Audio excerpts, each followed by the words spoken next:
Hello, and welcome to another quiet journey through the forgotten pages of history. Tonight, we drift gently through the mist-covered canals of Venice. Not the Venice of romance and festivals, but the city as it stood during one of its darkest, yet most revealing times, the era of plague. This is a story of silence, of resilience, of a city learning how to breathe again. Through narrow alleys, empty piazzas, soft bells in the distance. We'll walk alongside those who endured, mourned, and slowly rebuilt their lives, one breath at a time. So, get comfortable, let your eyes grow heavy, and if you find calm in this slow storytelling, please remember to subscribe, give the video a gentle like, and stay with us for more whispered chapters of the past. Now let's begin. In the shadow of the lagoon, when time stood still. Hello, and welcome to another quiet journey through the forgotten pages of history.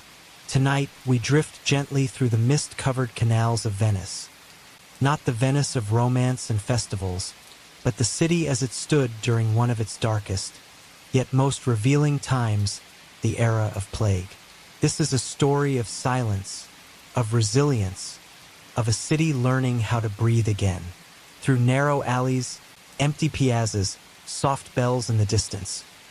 We'll walk alongside those who endured, mourned, and slowly rebuilt their lives, one breath at a time. So, get comfortable, let your eyes grow heavy, and if you find calm in this slow storytelling, please remember to subscribe, give the video a gentle like, and stay with us for more whispered chapters of the past. Now let's begin. In the shadow of the lagoon, when time stood still, Chapter 1. A city of canals and trade. In the early months of the year 1628, Venice moved with the rhythm of its own tides. Boats drifted like slow thoughts through narrow canals, and the bells of San Marco rang out across the water, marking time not just for merchants and clergy, but for the entire floating city. Before the illness came, Venice was alive. Not loudly, but richly. There was a kind of elegant density to each day. Fishmongers calling softly through misty mornings. Children in leather shoes skipping across the stone steps of footbridges. Gondoliers whistling old folk tunes that echoed off pale plaster walls. The scent of rosemary bread and olive oil drifted out from narrow kitchens, mixing with the salt of the lagoon. To live in Venice was to live in the balance between water and stone, a constant negotiation between beauty and fragility. The city did not walk, it glided. Venetian homes were tall, narrow, and full of windows, not for the air which was often damp, but for the light. The sun came in diagonally, brushing across worn wooden tables, silk tapestries, and painted saints that watched quietly from the walls. In a modest home in the Castello district lived the family of Giovanni and Elisabetta. He was a boat builder, careful and slow, sanding the hulls of Bergazzi with practiced hands. She kept the house, cooked lentils, sewed linen, and taught their children to read psalms aloud. Slowly, word by candlelight.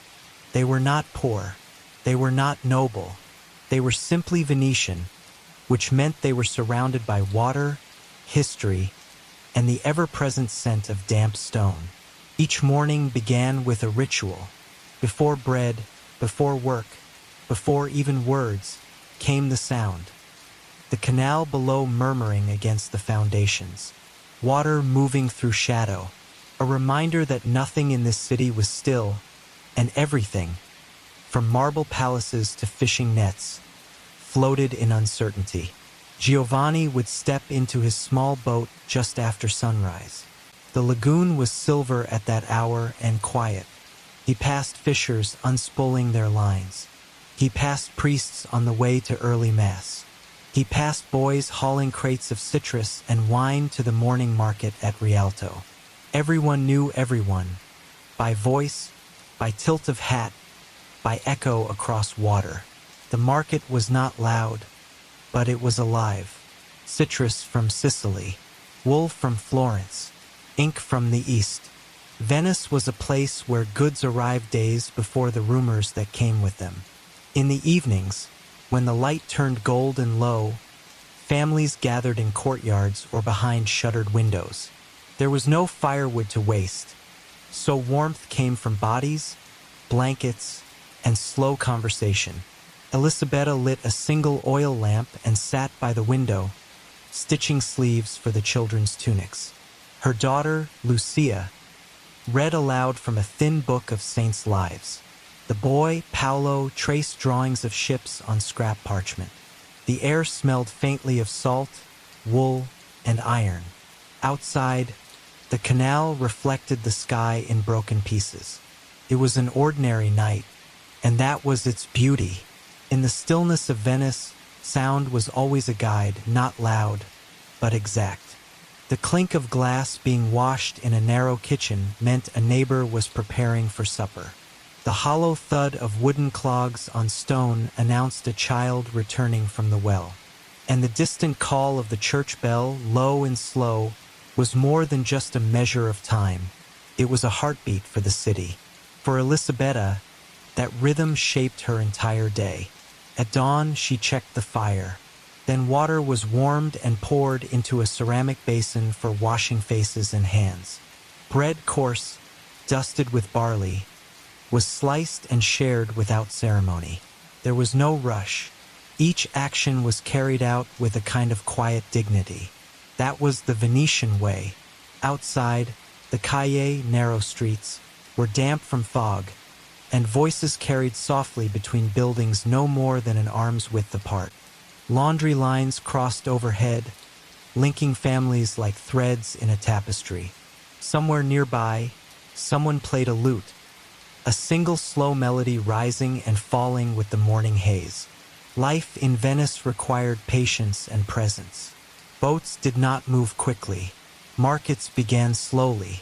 There was always time to greet a neighbor or to pause and touch the weathered stone walls of the city, cool and damp under the fingers, as if the buildings themselves breathed. The canals were not just transportation. They were memory. Generations had passed their lives on these waters. Lovers whispering under bridges, widows lighting lanterns at dusk, traders shouting in Greek and Arabic, priests offering blessings to passing barges. The water listened to it all. Giovanni, returning from the shipyard in the afternoon, often brought home small things: a bundle of rosemary, a strip of leather for repairs, or dried figs from a vendor he liked. These were not luxuries, but reminders that even during hard seasons, life offered flavor. In the evenings, when the city glowed with the last gold of day, music sometimes floated from the upper floors of wealthier homes. Laughter too, though rarely loud.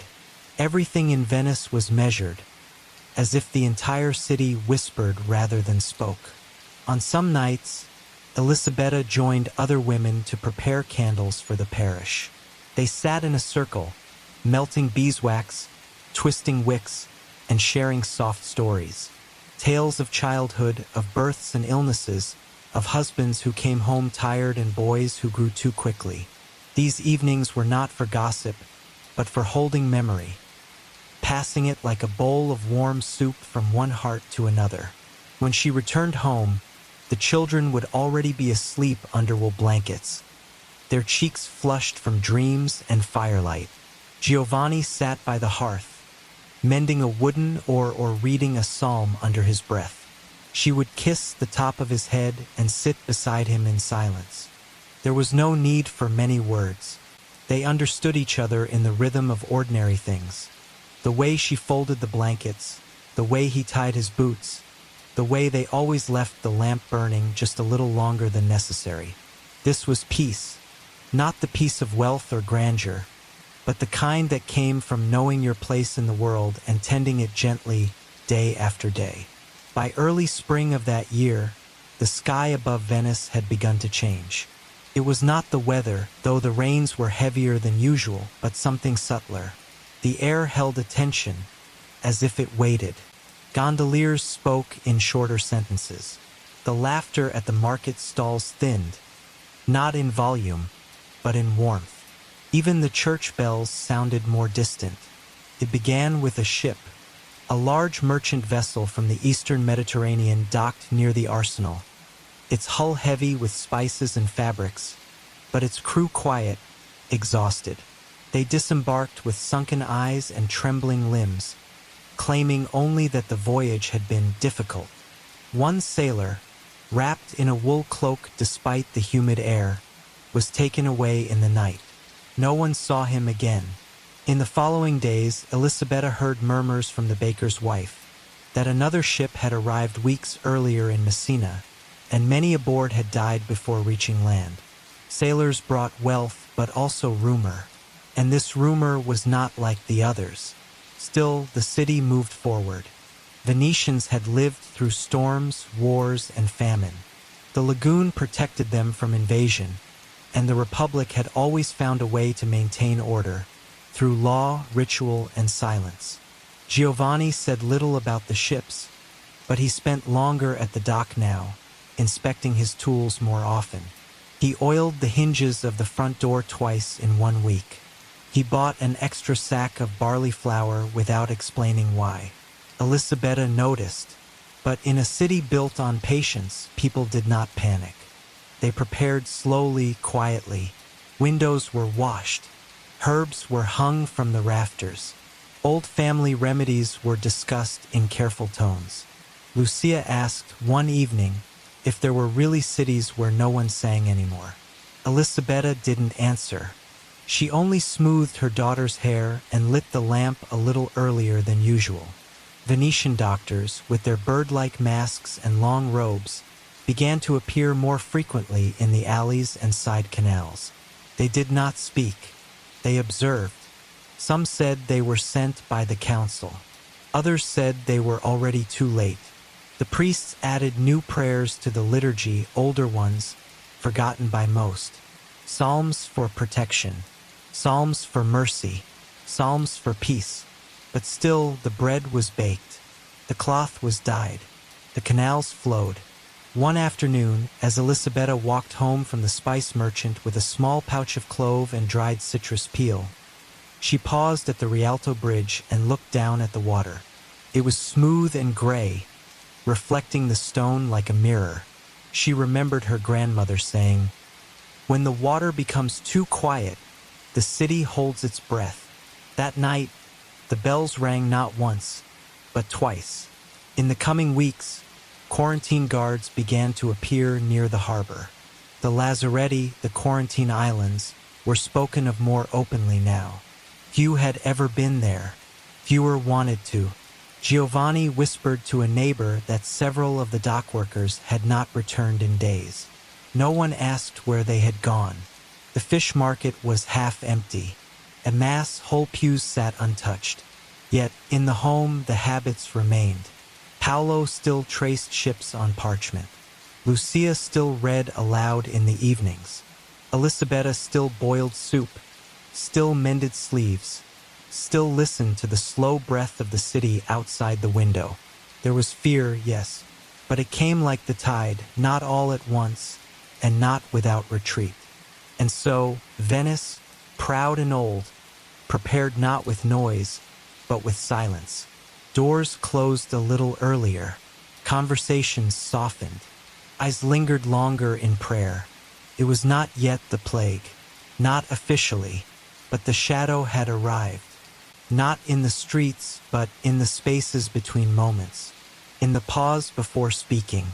In the wind between the canals.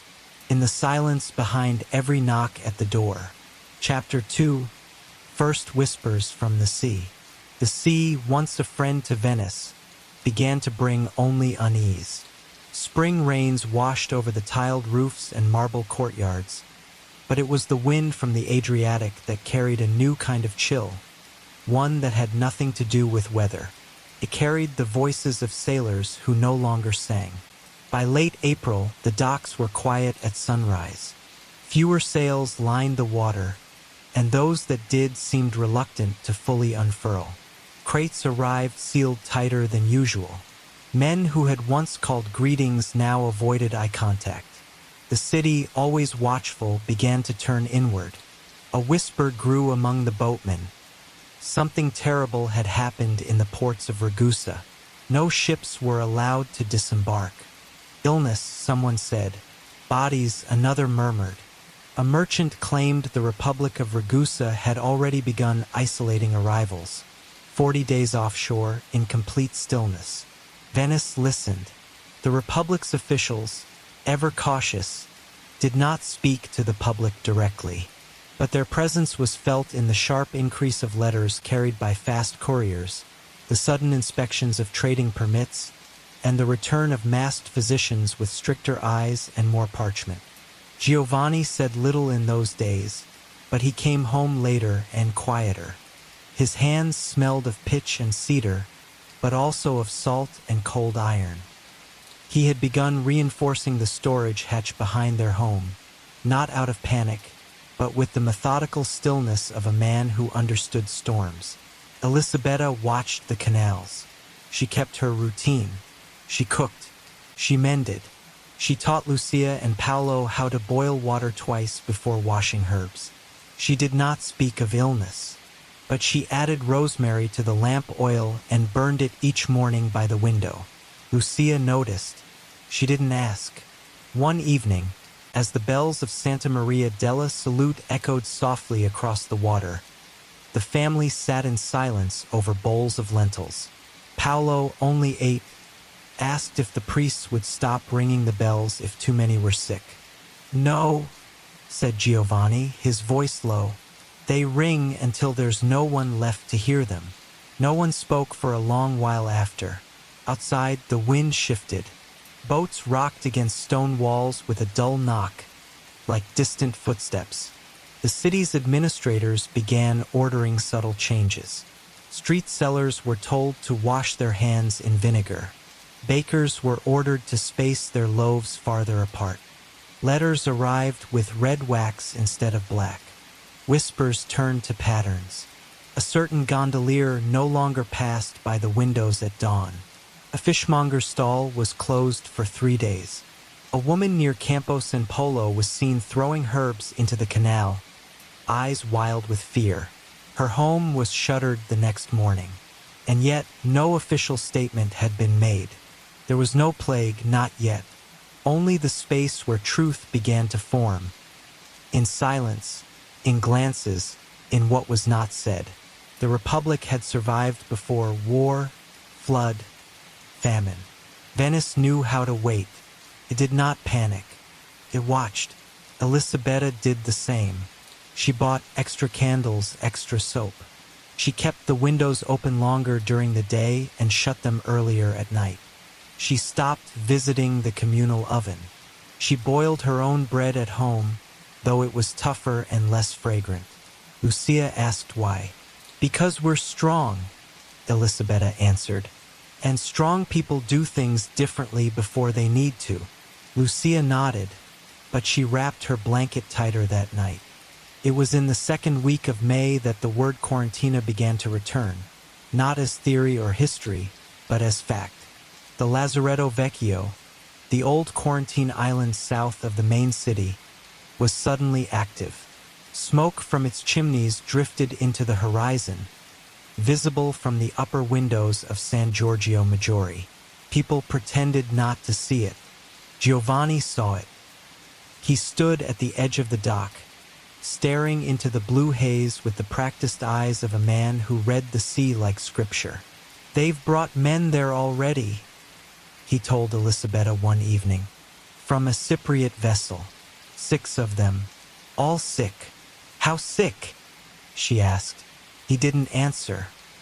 He only washed his hands again, this time not with soap, but with wine vinegar.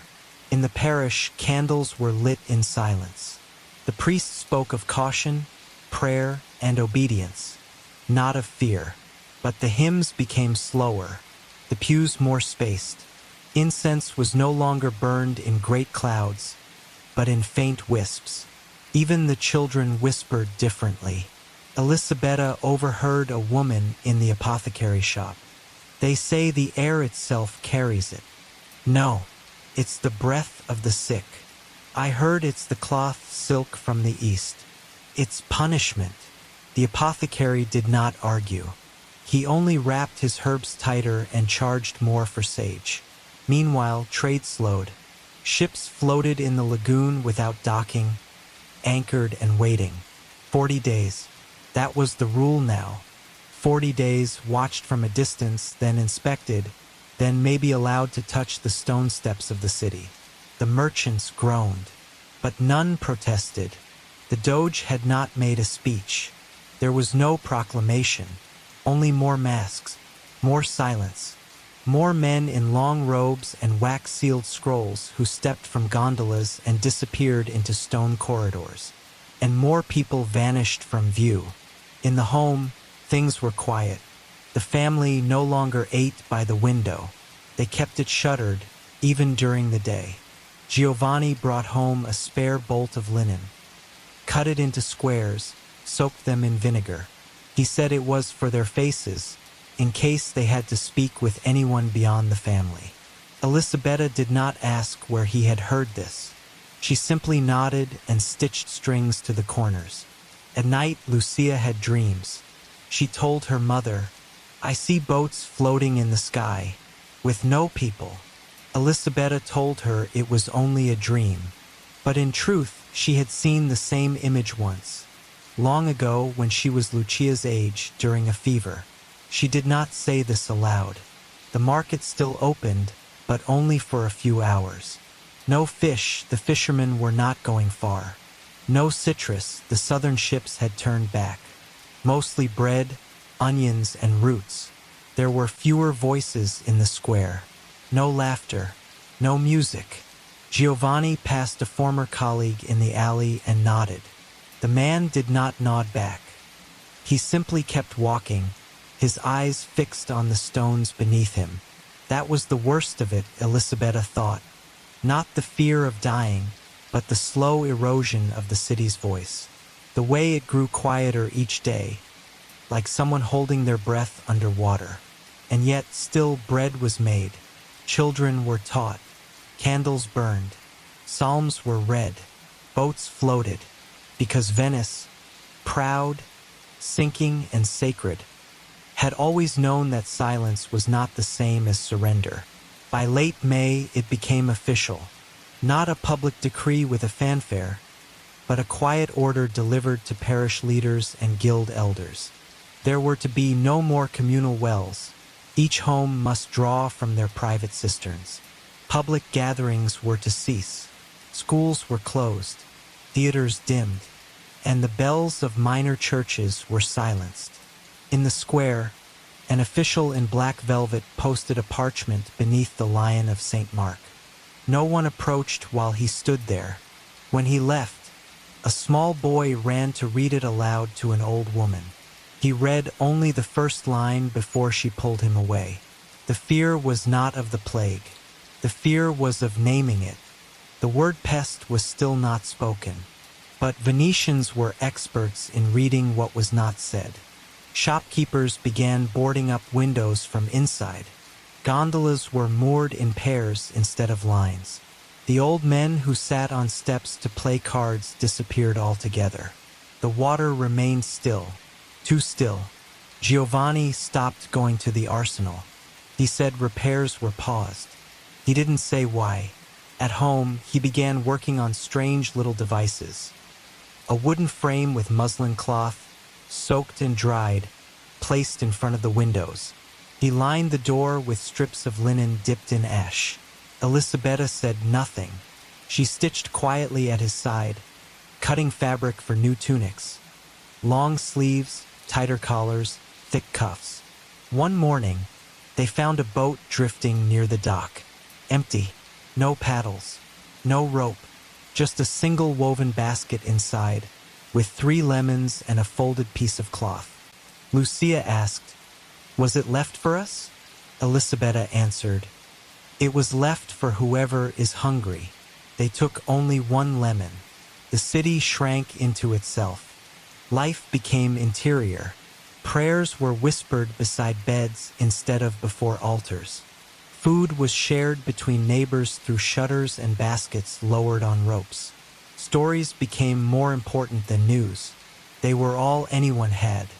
Elisabetta told the children old tales her father once told her, of angels who walked through towns during storms, invisible and silent, to test whether people remembered kindness.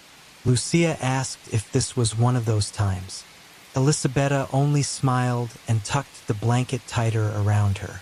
At night, the canals grew darker. No lanterns on the water. No music in the air. Just the sound of the tide, slower now, brushing the foundations like careful breath. Then the first household was marked. A red cross painted on the wooden door in Campo San Giacomo dell'Orio. Quietly, without announcement. No voices came from within. No visitors came near. The cross said everything. There was sickness there. Whether it was the plague or not, no one said. No one needed to. That same evening, Giovanni placed a plank across their front gate. Just in case. Not a barricade, a boundary. He kissed his wife's forehead and said, "Now we wait." Elisabetta nodded. She boiled water, soaked rosemary, hung more cloth at the windows. Lucia asked if they were safe. Giovanni answered, "We are together." That night, for the first time in weeks, the bells of San Marco rang not for Mass, but for the dead. The red cross, crudely painted in ochre paste, was no longer a warning. It became a sentence. It meant a household was sealed, its inhabitants forbidden from leaving under penalty of arrest. The mark appeared without knock or ceremony, often in the early hours of morning, applied by gloved officials whose names no one knew and whose faces were hidden behind long-nosed masks. The first one had shocked the neighborhood. The second brought silence. By the fifth, no one looked at the doors anymore. Elisabetta passed two such homes when she went to fetch water. She did not speak of them to the children, but Lucia had counted. "There are 7, she whispered, "near us." Giovanni said only, "There will be more." Inside their own walls, life narrowed further. They slept with shutters closed and lamp oil covered. Paolo was forbidden to play near the windows. Even the courtyard was off limits. Each day had the same rhythm. Morning prayers, boiling water, tending herbs, mending cloth. Giovanni occasionally left before dawn to meet a friend on the far end of the canal, exchanging supplies by rope, without speech or touch. Sometimes he returned with onions, sometimes with nothing. They had begun using wine as antiseptic and vinegar for washing hands. A bucket of salt water always sat near the door for soaking the soles of shoes. The children learned to wash their hands by instinct. Then came the silence, the kind of silence that thickens around a city when grief becomes too heavy to lift. There were no more bells for the dead, only the slow, dragging sound of flat-bottomed boats at dusk, bearing bodies to the outer islands. The plague had arrived. It had no announcement, no face, but it was there, in the coughs heard through the walls, in the smell of pitch and lime on every corner, in the way people stopped greeting each other, even from a distance, and in the crosses. Each morning, a few more, some faded with age, some still wet. Lucia became quiet. She no longer drew birds or boats. She drew circles again and again, filling pages until the charcoal wore down to dust. When asked what they were, she said, "Places where no one is sick." Paolo began sleeping near the foot of his mother's bed. He didn't say why. Elisabetta let him. They had not yet gotten sick. But that did not mean safety. It only meant time. One afternoon, Giovanni came home holding something wrapped in cloth. A loaf of dark bread. "Bartered," he said, "from a family 2 canals away." He placed it on the table but did not sit. They marked their door today. Elisabetta did not touch the bread. She did not throw it out either. She simply cut it in half and placed the pieces over a flame for a moment before serving. "We give thanks for every day," she whispered. That night it rained, hard, without pause. The canal swelled but did not flood. The water rose just enough to whisper against the doors. Not to drown, but to remind. Venice was listening, breathing, enduring, as it always had. A week into June, the narrow alleys near the Campo della Bragora began to empty completely.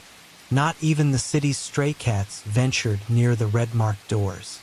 The scent of vinegar and smoke became the perfume of the streets, a signal that someone still lived behind the shutters. Elisabetta learned to distinguish the sounds of grief. A cough, then silence.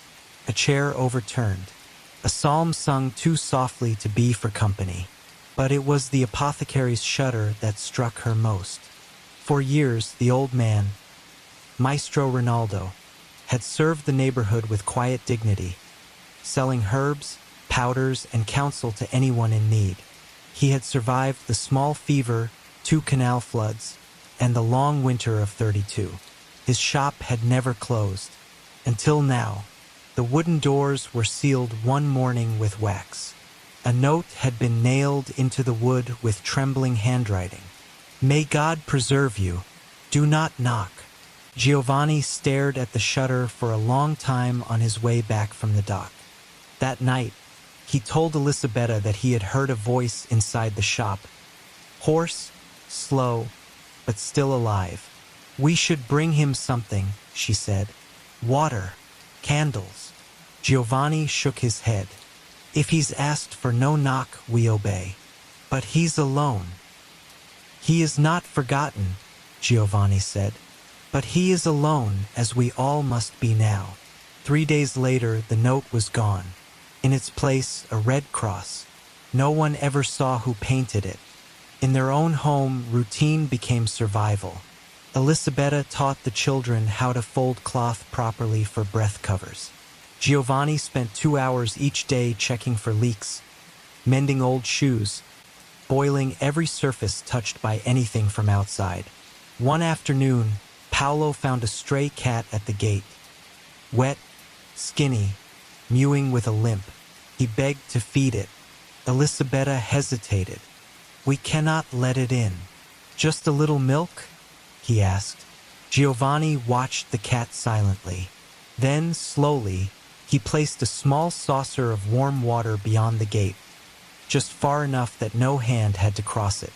They watched in silence as the cat drank, then wandered off into the fog. Venice was a ghost city now.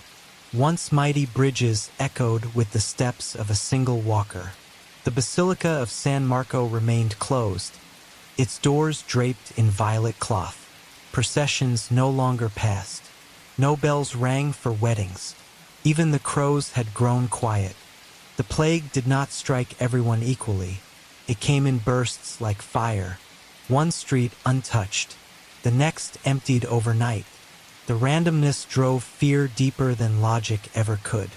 Giovanni once whispered, "It doesn't follow the wind, it follows the heart." Elisabetta did not understand, but she wrote it down in her prayer book anyway. That evening, Lucia asked, "What if we get marked?" "We won't," her mother said gently. "But if we do, then we will stay together. We will endure, as the sea endures the tide." Lucia nodded.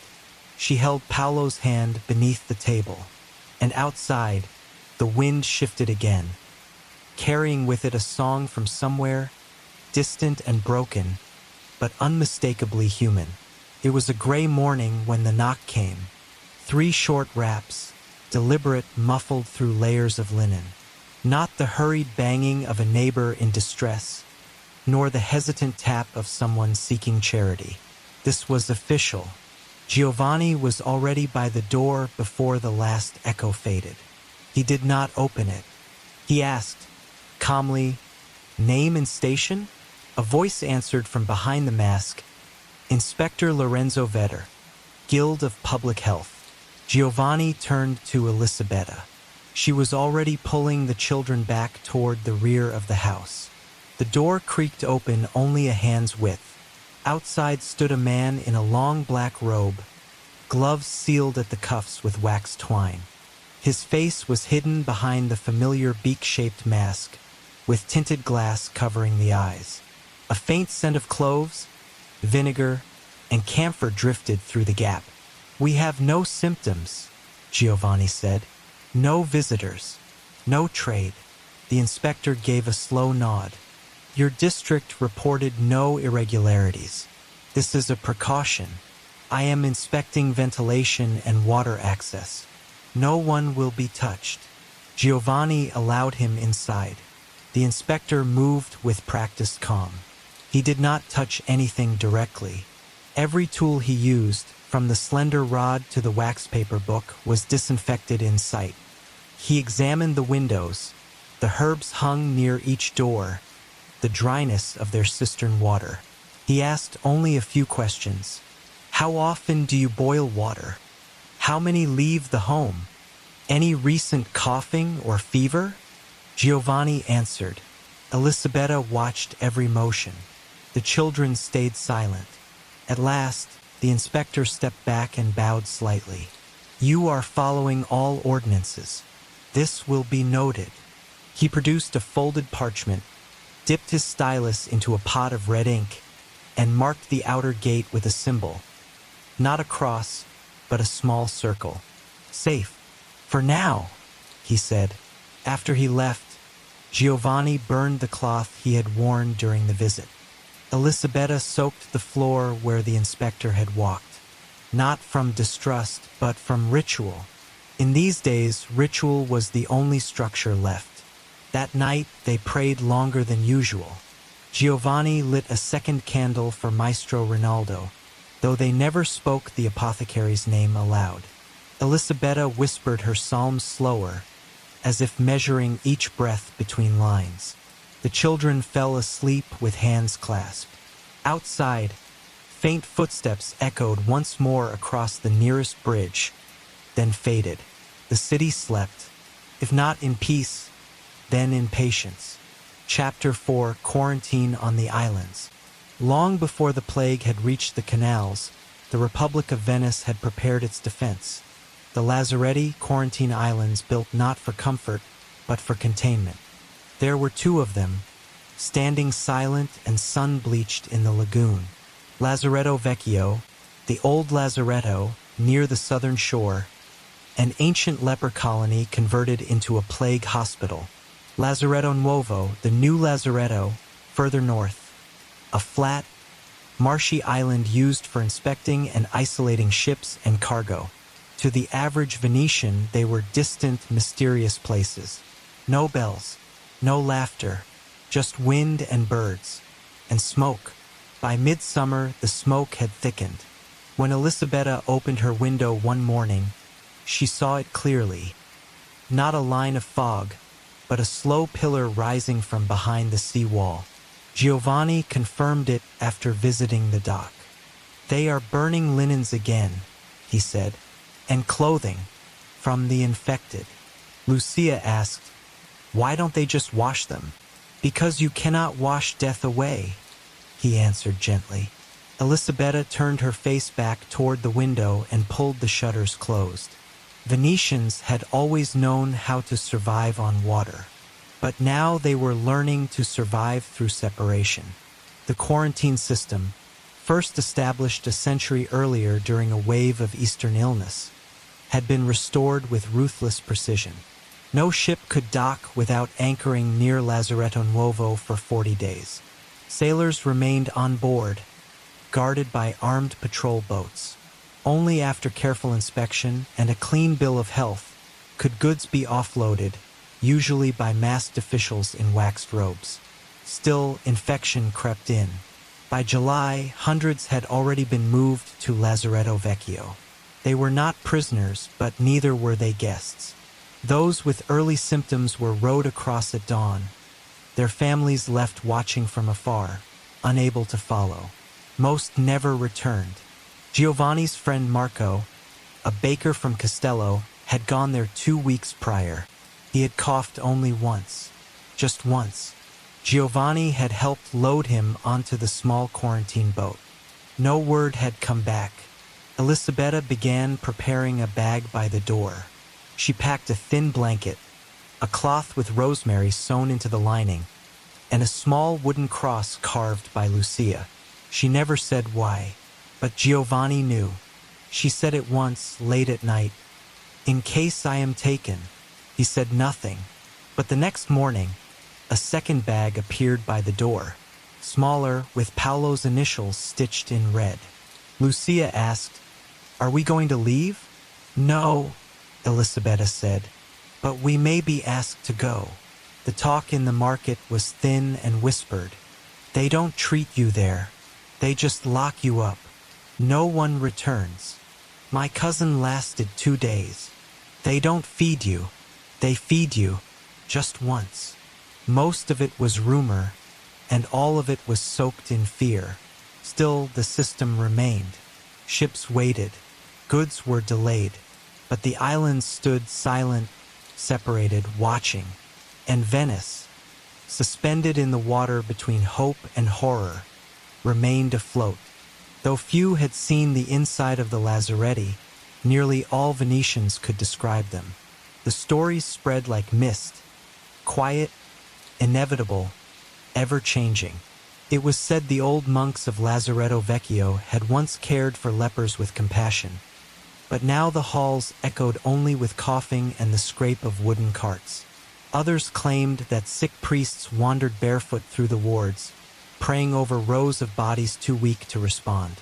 Children whispered that the dead were burned without last rites, that the air smelled of vinegar and old blood, that the wind from the island could carry sickness over the waves.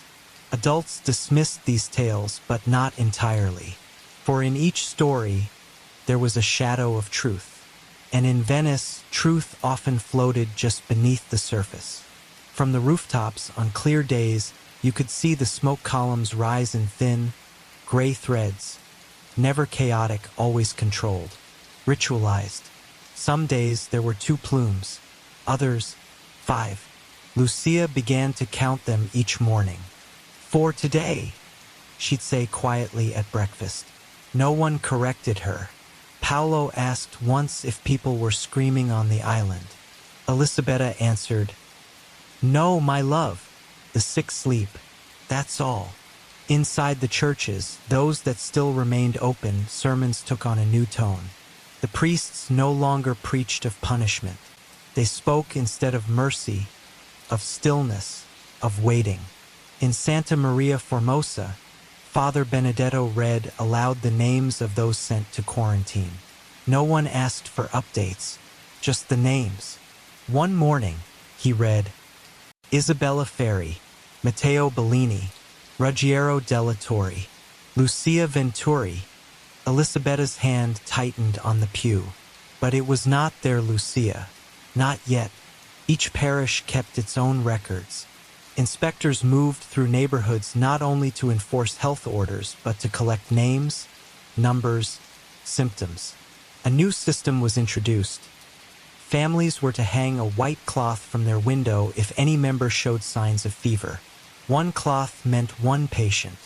2 meant the illness had spread. 3 meant help was needed, but few answered that call. One evening, Giovanni came home pale. He'd met a man near the bridge by the arsenal, a sailor recently cleared from Lazaretto Nuovo. The man spoke little, but what he said stayed with him. "They keep us clean," he'd said. "They feed us plain food. Bread, vinegar broth. No meat. We sleep on pallets. We pray. And the sick?" Giovanni had asked. "They separate them. Some go to the old island.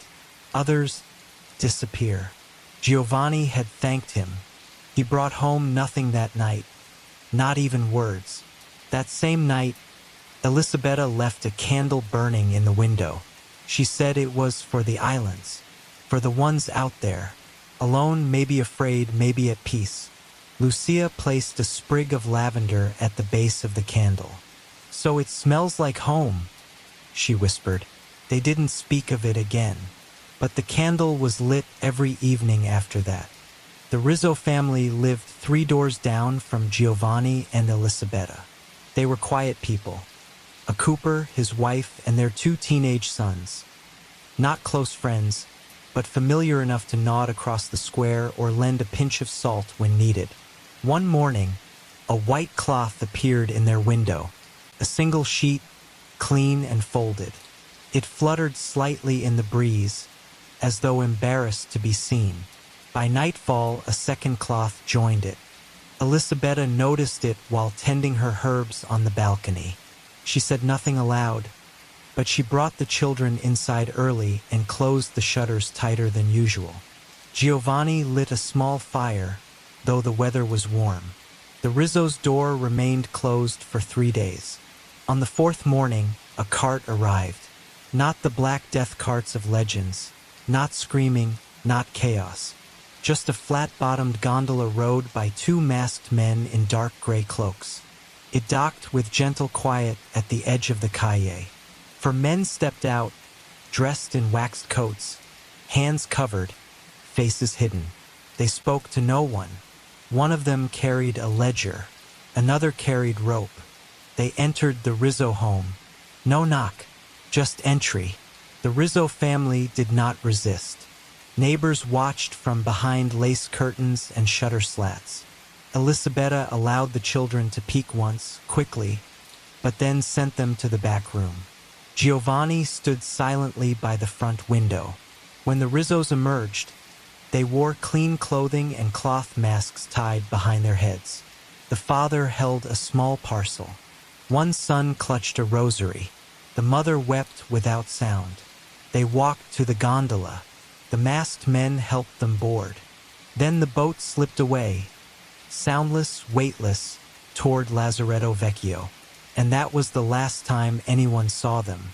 That night, the street was quiet. No one spoke of what had happened, but the absence settled like dust, heavy, clinging. Elisabetta set out a second candle. Giovanni took down the dried herbs from above the door and replaced them with fresh lavender and sage. Lucia asked if they should pray for the Rizzos. Yes, her mother said, even if they come back? Especially if they come back. The next morning, another white cloth appeared, 2 canals away, then another, and another, but in the Rizzo's window nothing, only the wind. By mid-August, fear had grown more contagious than the plague. The white cloths that had once appeared slowly, cautiously, now began to multiply across windows like pale petals, signs of surrender or suspicion. Some were genuine cries for help. Others were hung in panic after a single sneeze, a warm forehead, a restless night. Giovanni said it softly one evening. People are beginning to fear the cloth more than the fever. In response, the Magistrato alla Sanità, Venice's governing health body, announced new protocols. A decree was read aloud in markets and inscribed onto wood for public display. Let no man declare quarantine by cloth alone. All symptoms shall be verified by appointed officers of the Health Guild.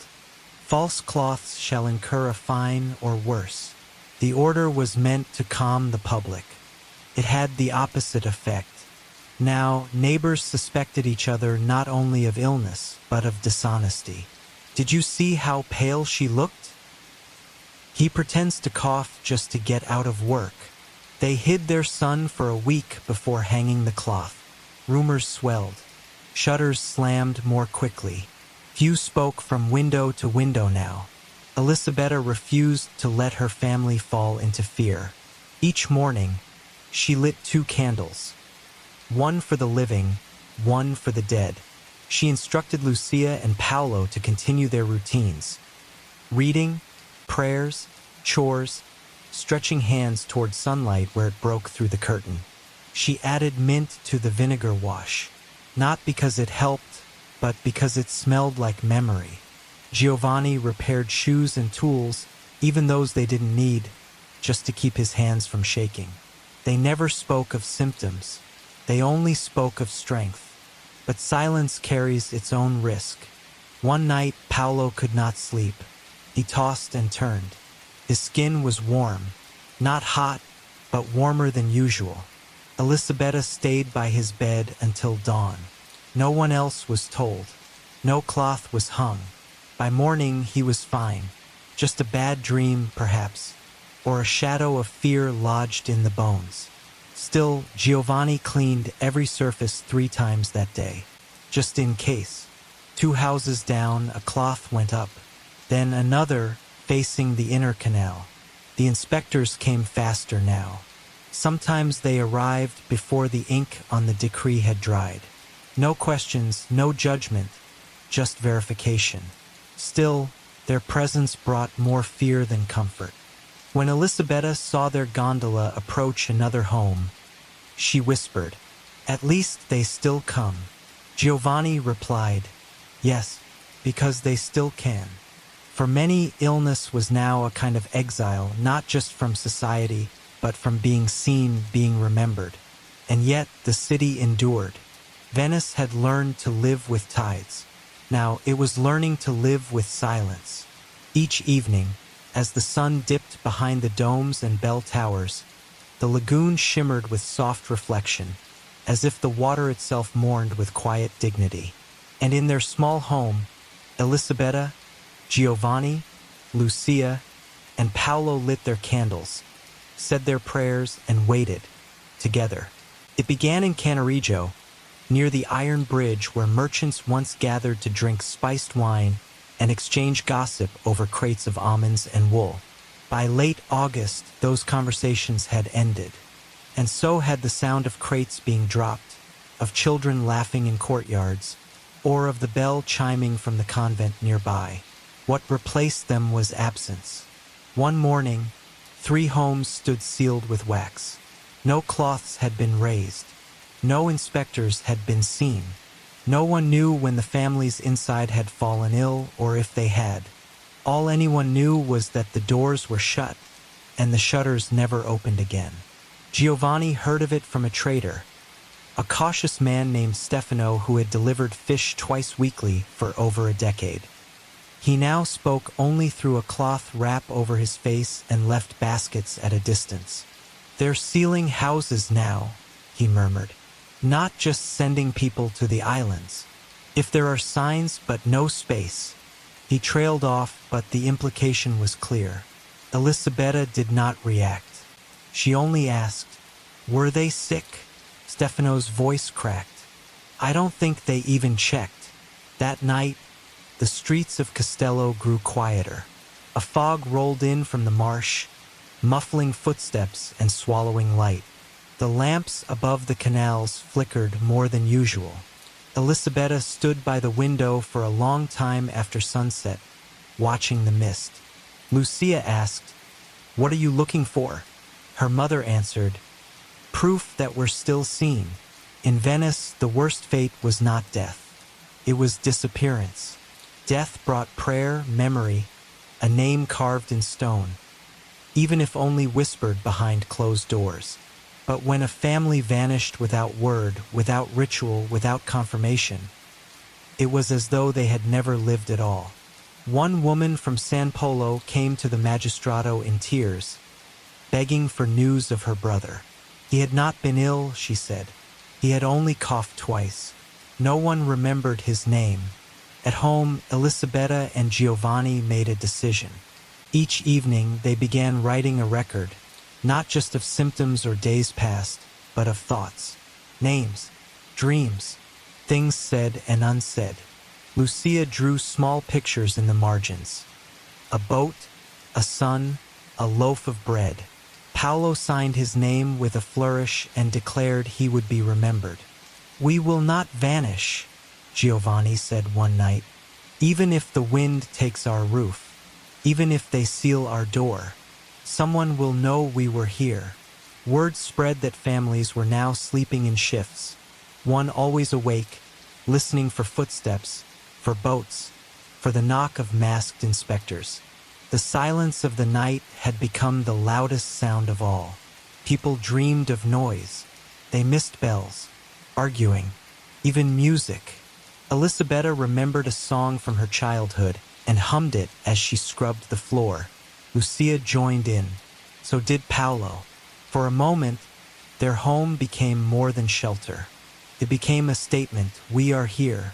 Outside, the fog thickened, but the candle in their window burned steady, a single flame against the deepening dark.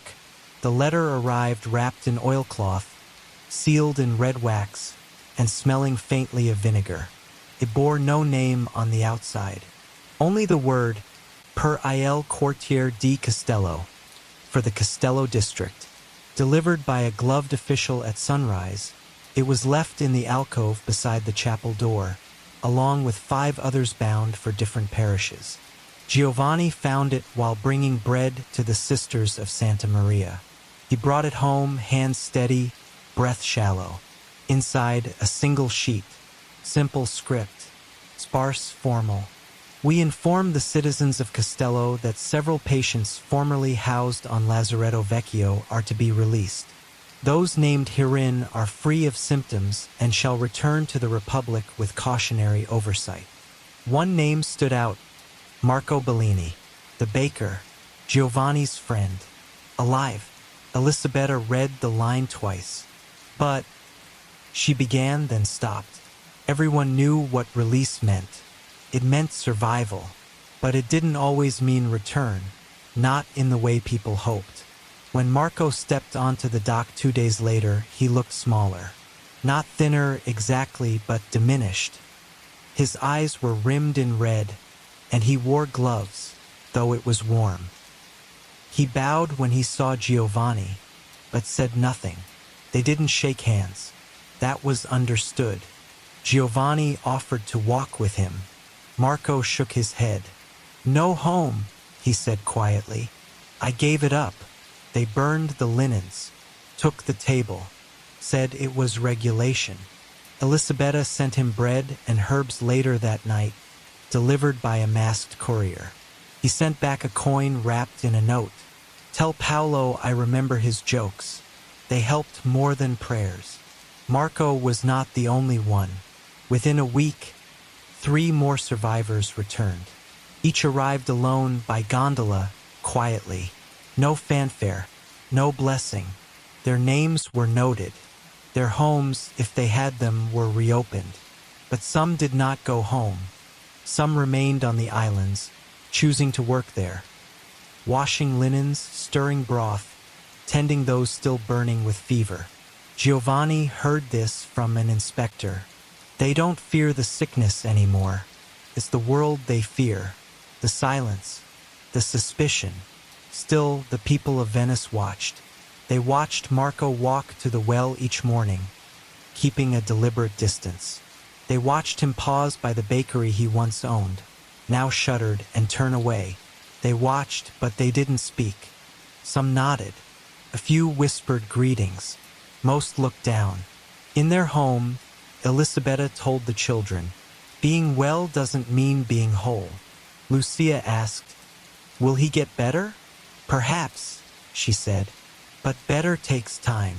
Paolo added, we could visit. No, said Giovanni gently. We remember him from here. That's a gift in itself. That evening, the candle they lit was for Marco, for all who returned, and for the memory of the lives they once had, lives waiting across the water, blurred by time, illness, and fog. By September, a new decree rippled through the canals, this time carved not in wax but spoken in low voices by priests, magistrates, and healers. Funeral gatherings are suspended. All interment shall occur outside the city boundaries, under supervision. No masses, no bells, no procession.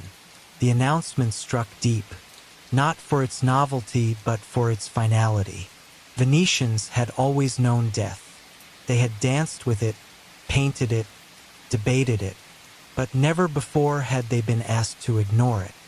Father Benedetto at Santa Maria stood before his dwindling congregation and said, he who cannot bury with his hands must bury with his heart. No one quite knew what it meant. but it sounded like permission to mourn in secret. And so they did. The old traditions went underground. Candles were lit in basements and behind laundry. Psalms were whispered through closed shutters. Bread loaves were marked with salt crosses and sent anonymously to grieving homes. Lucia began pressing dried flowers into the family's record book. "For the ones who don't get stones," she said. Elisabetta placed a fresh lavender sprig behind every window. Giovanni carved a small cross into the wooden beam above their door. Not visible from the street, but they're all the same. But some rites could not be replaced. At night, the canals bore a strange sight. Small boats, low-slung and narrow, drifted soundlessly across the water. Empty of passengers, yet moved by unseen hands. They bore no lanterns, no markings, only a single plank laid flat across the middle, covered in dark cloth. Once, Paolo saw one pass beneath their window. "There's no one rowing," he whispered. Giovanni only nodded. "There doesn't need to be." It was said that the boats carried the unnamed dead, those too poor, too distant, or too lost to receive ceremony. The Health Guild denied it, said they were supply boats, emergency stock, but everyone knew, and some began leaving things by the water's edge. A prayer note, a coin, a sprig of rosemary, not because the dead would see, but because the living needed to be seen doing something. Elisabetta began a new ritual. Each Friday, just before dusk, she stood at the courtyard well and recited the names of every person she remembered who had vanished, died, or been taken away. She spoke softly but clearly. Giovanni listened. Sometimes he added a name. Lucia once whispered, "Even the ones we didn't know? Especially those," Elisabetta replied. The city adapted. It always had. But this time, the change felt like erosion, not transformation, but loss made smooth and silent. And still the candles flickered, and still the boats drifted, and still the names were remembered, not in churches, not in stone, but in breath. The square near Campo San Giacomo dell'Orio had been quiet for weeks. Children no longer played under the shade of the sycamores. Market stalls stood folded and tied, their colorful cloths gone dull from dust. The pigeons had left too, as if they knew the city no longer had crumbs to spare. And yet, one afternoon, as the fog burned off in thin ribbons over the canal, something unexpected stirred. A violin. It began faintly, just a few rising notes. Then a chord, then silence, then another. Lucia heard it first. "Mama," she whispered, standing at the edge of the shutter. "Someone is playing." Elisabetta didn't move right away. She strained to hear. A measure passed. The bow drew again. This time, the notes lingered longer, forming something unmistakable. A fragment of La Folia. Giovanni stepped to the door but didn't open it. "It's in the square," he said, "near the fountain." It was foolish, perhaps, to hope it meant something more. A mistake to imagine that music could offer healing in a time so full of quiet pain. But hope has never been rational. Within minutes, others leaned from their balconies. Old men in wool vests, women stirring pots, children peeking between the slats of faded green shutters. No one spoke, no one clapped, but they listened. Each afternoon that week, the music returned, always just before sunset. Sometimes the violin, sometimes a harp, once a voice, a man's baritone humming an old sailor's hymn. No one ever saw the performers arrive. They played from the covered portico of a closed apothecary, seated behind the lattice of carved wood, never emerging, never staying long. And yet they were heard enough that, for the first time in weeks, Elisabetta saw someone smile. "Why do they play?" Paolo asked one evening while Giovanni cut slices of dried apple. His mother answered, "Because silence cannot feed the soul." Lucia added, "Maybe they were never sick." "Maybe," Elisabetta replied, "or maybe they were. And the music is how they remember they survived." Giovanni wanted to thank them. He carved a message into a thin piece of driftwood and set it on the ledge of the apothecary door after dusk. "We hear you. We are still here." The next day, the music included a brief refrain from Santa Lucia. Lucia clapped quietly to herself. Elisabetta cried, just once, then wiped her face and resumed stirring the broth. That evening, more candles appeared in windows. A few neighbors leaned out and nodded to each other. Not a word exchanged, just eyes, recognition, something like communion, perhaps not peace, but presence. And in Venice, during the plague, presence was a form of resistance. By mid-autumn, the officials of the Magistrato alla Sanita noticed a strange pattern. Reports from parishes once filled with sickness had gone quiet, not because the illness was gone, but because people had stopped speaking. Entire neighborhoods submitted no new cloths, no petitions, no complaints. Even the priests had little to say. It alarmed them more than a spike in death. In Venice, silence was a kind of rot, not like wood, which splinters and shows its wound, but more like stone left underwater, wearing down slowly until nothing remains. And so, the magistrates sent envoys not in masks or robes, but in plain clothes and soft shoes. Not to cure, but to listen.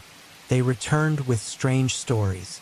Stories of music heard in alleys, of flowers pressed between pages, of small carved stones placed on bridges, each bearing a name. Not accusations, not prayers, just names. These people, one inspector wrote, are not healing through rules. They are surviving through remembrance. In Castello, Elisabetta noticed the change. The officials no longer banged doors with proclamations. Instead, they walked gently, nodding to children, glancing at the shutters not with suspicion, but curiosity.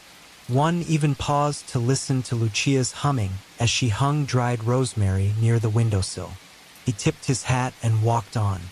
That night, Giovanni read aloud from the family's growing record. Not just the names, but the dates, the smells, the way the light had fallen on the canal during Lucia's cough, the sound Paolo had made when he dropped the bread. It wasn't a story of survival. It was a story of being. And that, more than anything, seemed to matter now. Art began appearing where fear once lived. Paintings in the corners of walls. A white dove, a red lily, a masked figure holding hands with a ghost. Someone stitched a banner across a bridge between Dorsoduro and San Marco. It read, "If we cannot touch hands, we can touch memory." The officials, to their credit, didn't remove it. Instead, they noted it in the city record. That month, the plague numbers dropped. Slightly, briefly, but it was enough. The violin still played in the evenings. One night, a second joined it. A lower harmony, hesitant at first, then fuller. No one needed to say it, but they knew. Someone else had found their voice. On the eve of All Souls' Day, something unexpected happened. A gondola returned from Lazaretto Nuovo in daylight, not under the cover of dawn or in the silent shroud of dusk, but at the 11th hour of morning, when the sun shimmered on the water and seagulls wheeled over San Michele. There were no masked men aboard, no stretchers, no bundles of vinegar-soaked cloth, just a woman, thin, wrapped in a gray shawl. Her hands rested calmly in her lap. Her eyes were wide, but they didn't search for anything. She knew where she was. She stepped onto the dock, kissed the wood beneath her feet, and whispered, "Grazie per non dimenticare." Thank you for not forgetting. Giovanni and Elisabetta watched from their balcony. They didn't know the woman, but Lucia waved anyway. The woman looked up, smiled softly, and nodded in return. That evening, the music in the square returned again. But this time it was not just strings. It was flutes, and a voice, clear, unafraid, singing a lullaby once meant for infants, now heard by a whole city that had forgotten what comfort sounded like. Candles bloomed across windowsills like stars, each one a marker, a name, a witness. Venice was still sick, but Venice was also still Venice. That night, Giovanni added a final line to the family's journal for the season. We have survived the quiet. We have remembered the names. And though we do not know what comes tomorrow, today we heard music, and we lit a flame. From the lagoon, the tide lapped softly against the stone. And for the first time in months, the gondolas swayed with a rhythm not of fear, but of breath. Chapter 5: The Winter of Caution. With the first frost, silence hung again over the lagoon. But this was no longer the suffocating silence of summer.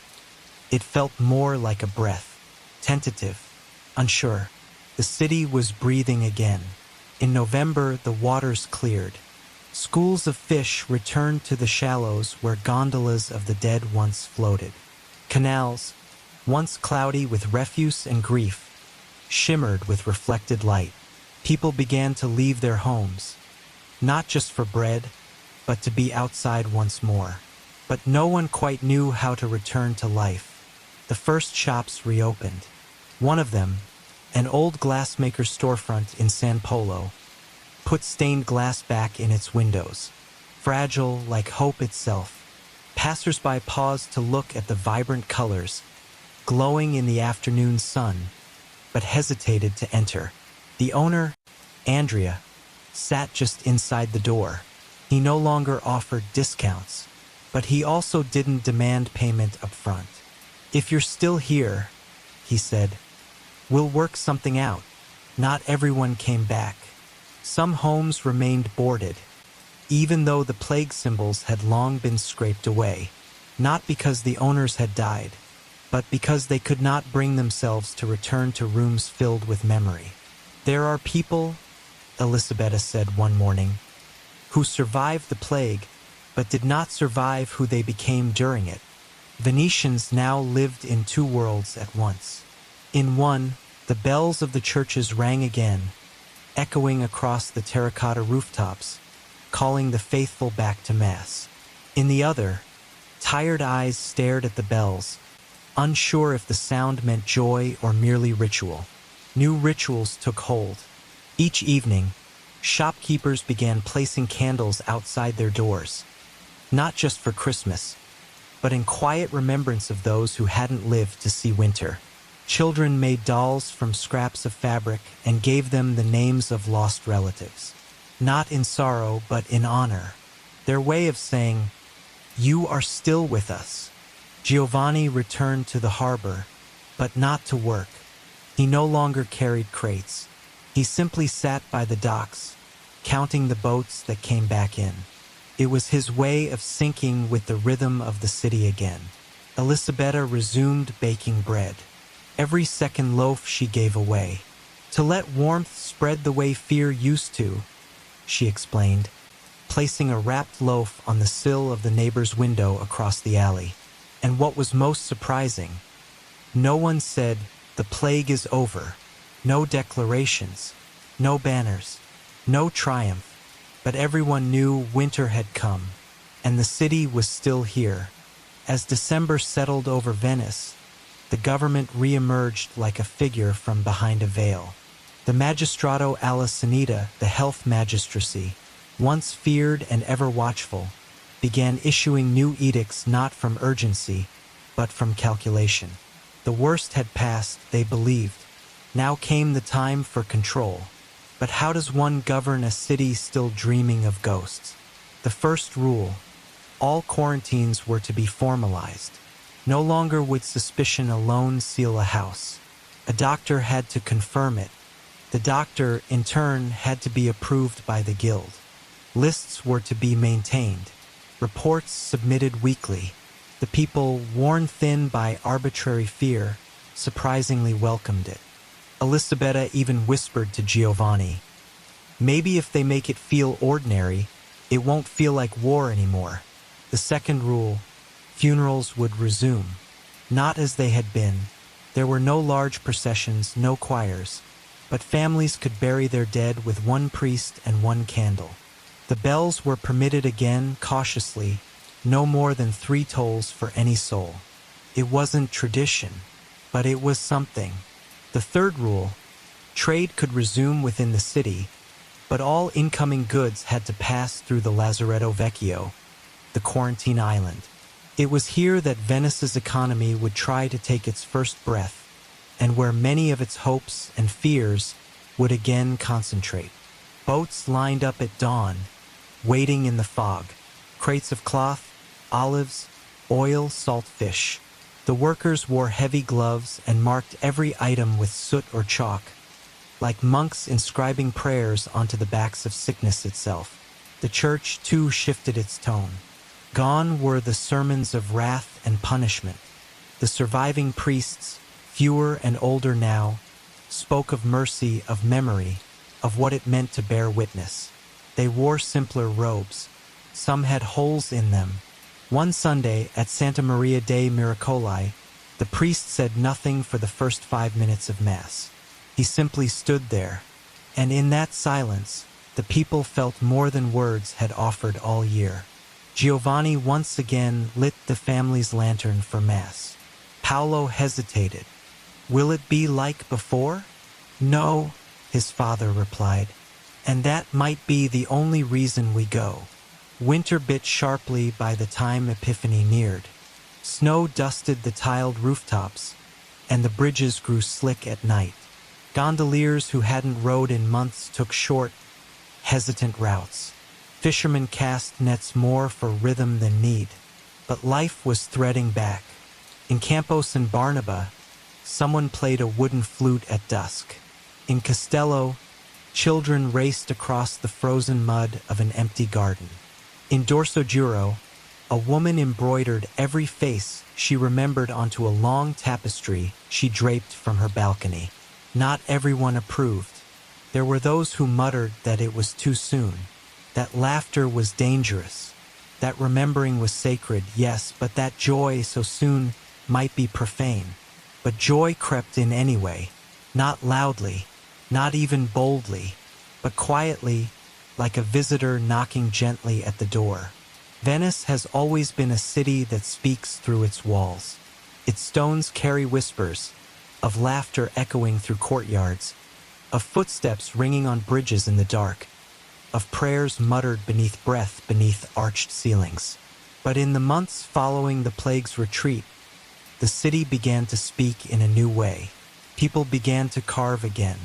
Not great monuments, not statues, but small marks, symbols etched into door frames, names chiseled gently into the backs of benches, even on the rims of windowsills. Initials, dates, a simple cross, a quiet archive of survival. In Castello, an apprentice stonemason named Matteo began adding tiny figures beneath the gutters of houses. A dove, a leaf, a handprint. At first, they were unnoticed. Then someone placed a sprig of rosemary beneath one of them, and suddenly the figures became shrines. On the Grand Canal, 2 buildings that had once been the sites of quarantine now bore new plaques. Not from the government, but from neighbors who pooled coins and labor to hang them. One read, "Here we waited, here we feared, here we did not forget." Another simply, "You survived. That is enough." The city's very architecture began to shift. People stopped sealing their doors with iron. Instead, some hung bells, not to ward off spirits, but to ring softly in the breeze, reminding all who passed that a soul still lived inside. Bridges that once bore the footsteps of patrols now hosted small benches, no longer for guards to rest, but for old men to sit and speak the names of friends who never made it to winter. Elisabetta noticed a strange detail one afternoon. The reflection of a laundry line, draped with colorful cloths, danced along the canal. She pointed to it and said to Lucia, "It used to be mourning banners. Now it looks like festival." Lucia smiled but didn't answer. Instead, she tied her own ribbon to the line. It was pale green, the color of fennel. Giovanni passed a wall near the Ghetto Nuovo and saw a mosaic slowly forming. Someone was embedding shards of broken pottery into the brick, piece by piece, like patching a wound with beauty. The pattern wasn't clear yet, but he watched a girl, no older than 12, pressing a piece into place with great care. Then she stepped back, nodded, and walked on. No one asked who had started it. No one needed to. The city was rebuilding itself, not through decrees, but through memory made physical. One evening, a stranger knocked on Elisabetta's door.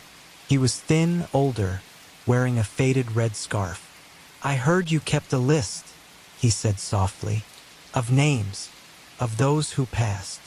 Giovanni stood and invited him in. The man sat quietly, reading page after page.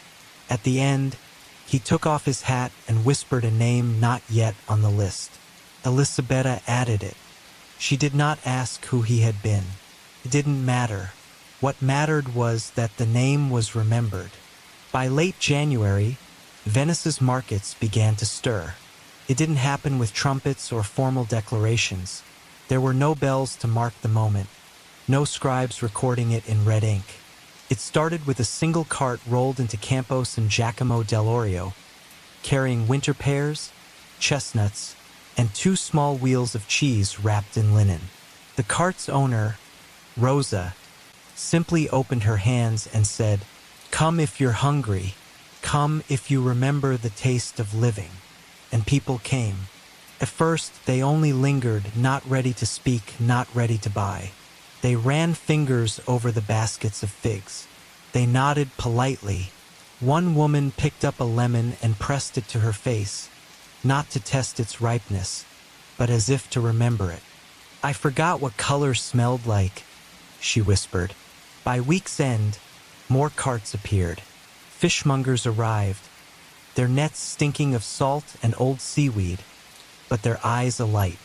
A baker set up a small stall near the church steps and laid out tiny honeyed biscuits, not because he expected to sell, but because the smell might bring someone home. And in the far corner of the square, a weaver displayed strips of dyed wool, not full cloth, just color, like flags saying, "We are still here." Giovanni brought Paolo with him one morning. It was the boy's first time in a market since the plague began. He clutched his father's hand tightly. At the fig vendor, the woman leaned over and offered Paolo a piece, free of charge. "It's from a tree that didn't know about the sickness," she said. "Maybe it can help you forget, too." Paolo didn't eat it right away. He carried it in his pocket all day. Then, just before dinner, he placed it in the center of the table. A gift, a symbol, a beginning. Bartering returned before coin. Many had no money left, but they had bread or salt or a length of good rope. And what they traded was not just goods, it was trust. "I know your face," one vendor said to a fisherman. "That's worth more than gold this year." Elisabetta began bringing loaves again to sell. She wrapped each in cloth bearing a different embroidery. A leaf, a wave, a single stitch of red thread. "Why different symbols?" someone asked. She answered, "So you remember where your bread came from." In a quiet corner of Rialto, an old man played a hand-carved flute beside a fruit stall. He didn't ask for coin. He played only at dawn. People began leaving him small notes, folded scraps of parchment with simple words. "You played when we forgot how to listen." And above it all, the bells tolled again, not for sickness, but for sunrise, for saints' days, for the changing of the hour. Time had returned, not as a ruler, but as a companion. By early February, the city grew colder, not just in wind, but in quiet. Yet this silence was different than before. It was intentional now, chosen like a warm coat against the chill. And in that stillness, something stirred. A need to speak, to recall, to preserve.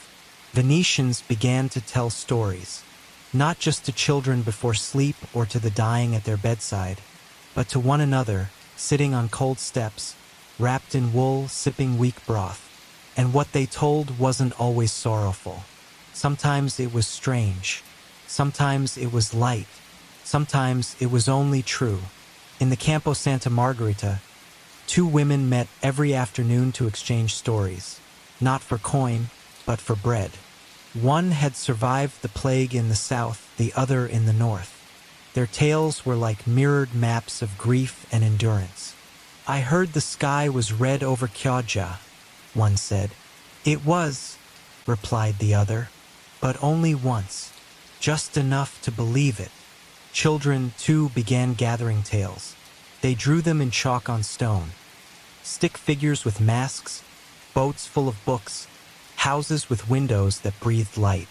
One girl, no older than 10, created a wall of faces in the side alley near San Cassiano. Each a different shade, each a name written underneath in trembling block letters. When asked who they were, she answered simply, "People we don't want to forget." At night, elders sat in front of shuttered cafes and recited memories aloud. Not grand histories, but small moments. I remember the sound of a spoon in a copper pot, and my wife humming even though we had no sugar. I remember the man across from me, who every day poured his wine into the canal, not to waste it, but so the water could have a drink too. The government took notice. One official suggested compiling these stories, sending scribes to write them down. But many resisted. "Words spoken are like breath," said an old woman near San Zaccaria. "They belong to the air, not to ink." Still, a few books appeared. One was left anonymously at the foot of La Scuola Grande di San Rocco. It was bound in red cloth and titled simply, "What We Saw." Inside were no chapters, no order, just entries. One read, "I saw a dog wait outside the same door for 42 days. The man never returned, but the dog stayed until it snowed." These stories were not for fame. They were not for record. They were for healing. Each spoken word was a stitch in the city's invisible tapestry. A way of saying, "We suffered, we endured, and still we remember." Elisabetta wrote only once. She slipped the parchment under her bread stall one morning. It read, "When the streets were quietest, I listened to the wood in my oven, cracked like a whisper, and I knew I was not alone." By the middle of February, the edge of winter began to dull. The ice in the shaded canals thinned. Curtains were pulled back just a little earlier each morning. And on the wind, faint but undeniable, came the scent of earth, of river moss, of something beginning. Spring was still a rumor, but Venetians had learned to listen to rumors very carefully. The first almond tree to bloom stood near the Giudecca. No one planted it. No one claimed it. It had always stood near a crumbling wall, half forgotten, beside an abandoned courtyard. But now its pale petals opened, tentative, soft, like a child's breath after a long fever. People passed it in silence, one by one, and each left something at its roots. A ribbon, a coin, a crust of bread. It had become a shrine, not to survival, but to return. Giovanni stopped there with Paolo on a walk. The boy, now stronger, quieter, stared up at the tree and whispered, "Does this mean it's over?" "No," said Giovanni. "It means we've come this far." Elisabetta began baking again with citrus peel and cloves. The scent reached the neighbors, who paused in the stairwells to inhale, even if they said nothing. One day, she found a tiny bouquet of violets at her door. No name, no note, just the color of dawn. Markets filled a little more, not with wealth, but with sound. Sellers called out in measured voices. Buyers haggled gently, not for the price, but for the rhythm of exchange. A woman selling fish brought a lute and played softly between customers. A boy selling candles added dried lavender into the wax. Even need, it seemed, could be made beautiful again. And still caution lingered. No one touched for long. No one shouted across squares. When laughter came, it was short, followed by silence. Not out of shame, but out of reverence. The city was recovering slowly, like a body relearning how to breathe. At Santa Maria della Salute, the great church built to honor the end of earlier plagues, pilgrims began leaving notes. Most weren't prayers. They were thanks. Thanks for fathers who returned. Thanks for the strength not to abandon others. Thanks for strangers who lit lanterns they would never see. Venice was not celebrating. There were no masks, no parades. Carnival was postponed. Some said it was too soon. Others whispered that no one had the heart for it. But on one morning in late February, a young girl walked the Rialto Bridge alone, wearing a mask she had painted herself, bright gold with blue swirls. She didn't speak. She only stood and watched the water pass. And someone began to play a violin, a real one for the first time in months, from a window above. Not for a crowd, just for the city itself. By the final days of February, sails once again began to appear on the horizon, thin, cautious outlines against the sea-glinting sky. Foreign ships, their flags lowered in deference, waited just beyond the lagoon, not daring to dock without permission. Venice, the mistress of the sea, had always welcomed trade like a pulse. But now each ship was both a promise and a threat. Each anchor dropped was a question. Are you bringing goods or grief? The Magistrato alla Sanita had reestablished the quarantine islands, Lazaretto Vecchio and Lazaretto Nuovo. There, ships waited 40 days before goods or men were allowed to pass into the heart of the city. Doctors boarded first, their masks still long-beaked, their robes still black, but their eyes now softer, less certain, less convinced they held all the answers. They carried lists, thermometers, and always the unspoken fear. In the meantime, Venice waited. From the windows of Cannaregio to the towers of Castello, eyes turned toward the sea. People watched the ships like one watches a distant storm, curious, cautious, hoping it passes gently. Children played a new game near the docks, merchant or monster. They'd take turns pretending to be captains, steering invisible ships, arguing over what they'd brought, silk or sickness. Did you wash it? I did.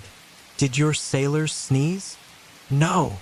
Then, maybe you can dock. Even their games carried shadows. At the markets, the word foreign returned, but heavier now. Some whispered that no good would come of opening gates again. Others replied, then what's left of us if we don't? Giovanni stood with other boatmen as they read a new decree. Only ships bearing sealed goods and papers of health could unload. Crew would remain off-board. Money would change hands only through tongs and gloves. Elisabetta, upon hearing this, made an extra loaf of bread and sent Paolo to leave it for the harbor master. Why him? Paolo asked. Because he has to choose who gets in, she said. And I'd rather he choose with a full stomach. Some ships brought letters. Wrapped in oilskin, tied with cord, they came from distant cousins, faraway traders, forgotten friends. One read, we heard you survived. We lit a candle in Constantinople for your city. It burned all night. We hoped that meant something. Another, your silence was heavier than salt. Let us speak again. Soon, crates of spices, bolts of linen, and barrels of salted fish reappeared at the piers. But there was no shouting, no fanfare. The merchants moved slowly. Goods were labeled with dates, places, numbers of hands touched. Trade, once chaotic, had become almost sacred, like a liturgy of caution and care. A painter named Luca, who had lost two sisters, began sketching the faces of each sailor he saw. "If I can see them," he told a priest, "maybe I'll fear them less." He posted the drawings on the walls near the harbor. Passers-by began leaving notes beneath. "Welcome. You carry more than cargo. We remember the sea is a road, not a wall." Venice, once the proud gatekeeper of East and West, was learning again how to open its arms, not out of pride but out of choice. Not because it had forgotten danger, but because it refused to forget who it had been. By early March, the air over the lagoon changed. It was not warmer yet, but it smelled different, sharper, as though even the sea had inhaled and was waiting to exhale. In that atmosphere, Venice began to think not just of what had been endured, but what must now be remembered, and what must not be repeated. In the Palazzo Ducale, a small council convened not to legislate but to listen. They called it the Assemblea del Ricordo, the Assembly of Remembrance. It was not publicized. There were no grand speeches.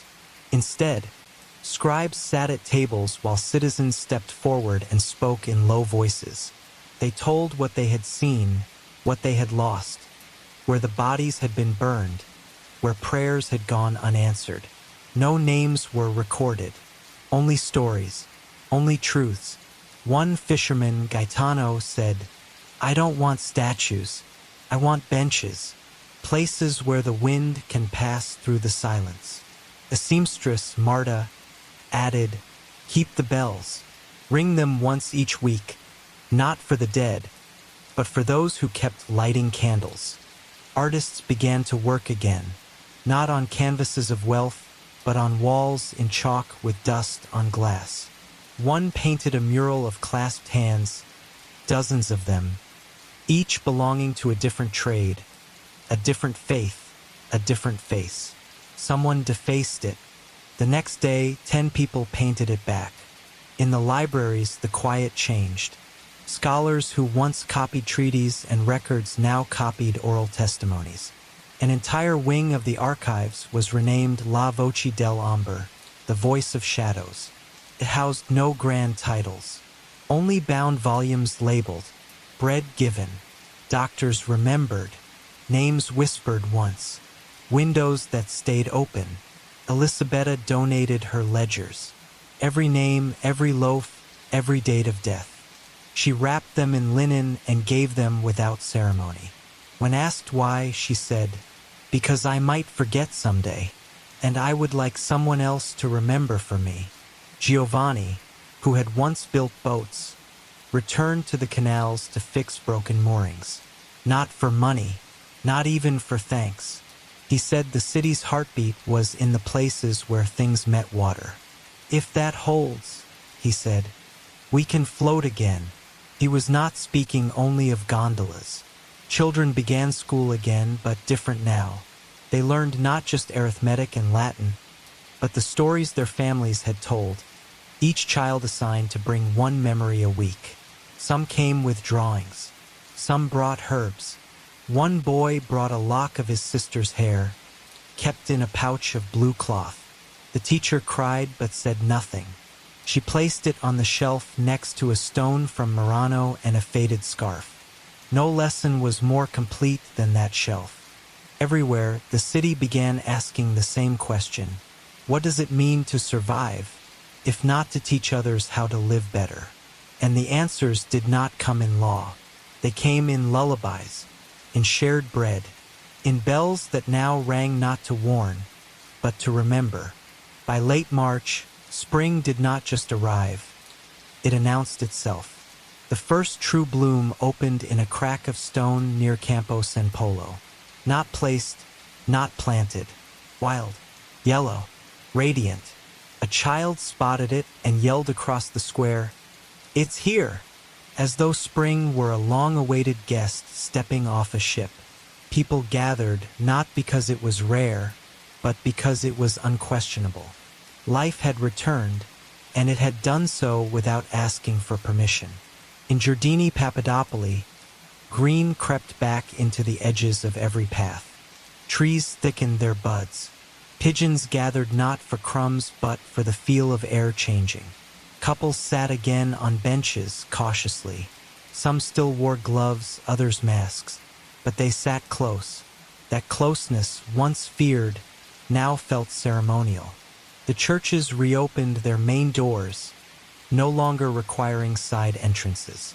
The choirs, rusty but intact, began to practice again. They didn't start with triumphal hymns. They sang Dona nobis pacem, give us peace, soft, repetitive, gentle as prayer breathed into empty space. Carnival, long postponed, was not officially restored. Instead, small acts of celebration sprouted like weeds. A masked woman left bouquets in strangers' windows. Someone strung hand-painted banners between lampposts. Messages like, "We are still us," and "Not all ghosts stay." A young man dressed as a plague doctor, not to frighten, but to dance, slowly, comically, on the Rialto Bridge. People laughed. Someone cried. A few clapped, unsure why. It was absurd. It was holy. It was Venetian. Elisabetta baked lemon cakes shaped like gondolas. Paolo delivered them, beaming. "I don't need coins," he said. "Just tell me a good thing that happened this week." By the fifth delivery, he had a small notebook filled with answers. "My mother laughed in her sleep. I smelled basil again. The old dog barked at the sun. Someone touched my arm without fear." Giovanni cleaned his tools. Then, without any announcement, built a new bench at the end of a narrow dock. No dedication. No plaque, just 4 words carved into the back. For those who stayed. People sat there every sunset. The city, so long defined by survival, began to ask, can we celebrate without forgetting? The answer came, not from scholars or leaders, but from a street musician who strummed a gentle tune in front of Santa Maria Gloriosa dei Frari. He sang softly, "Joy does not betray the dead. It honors them by staying."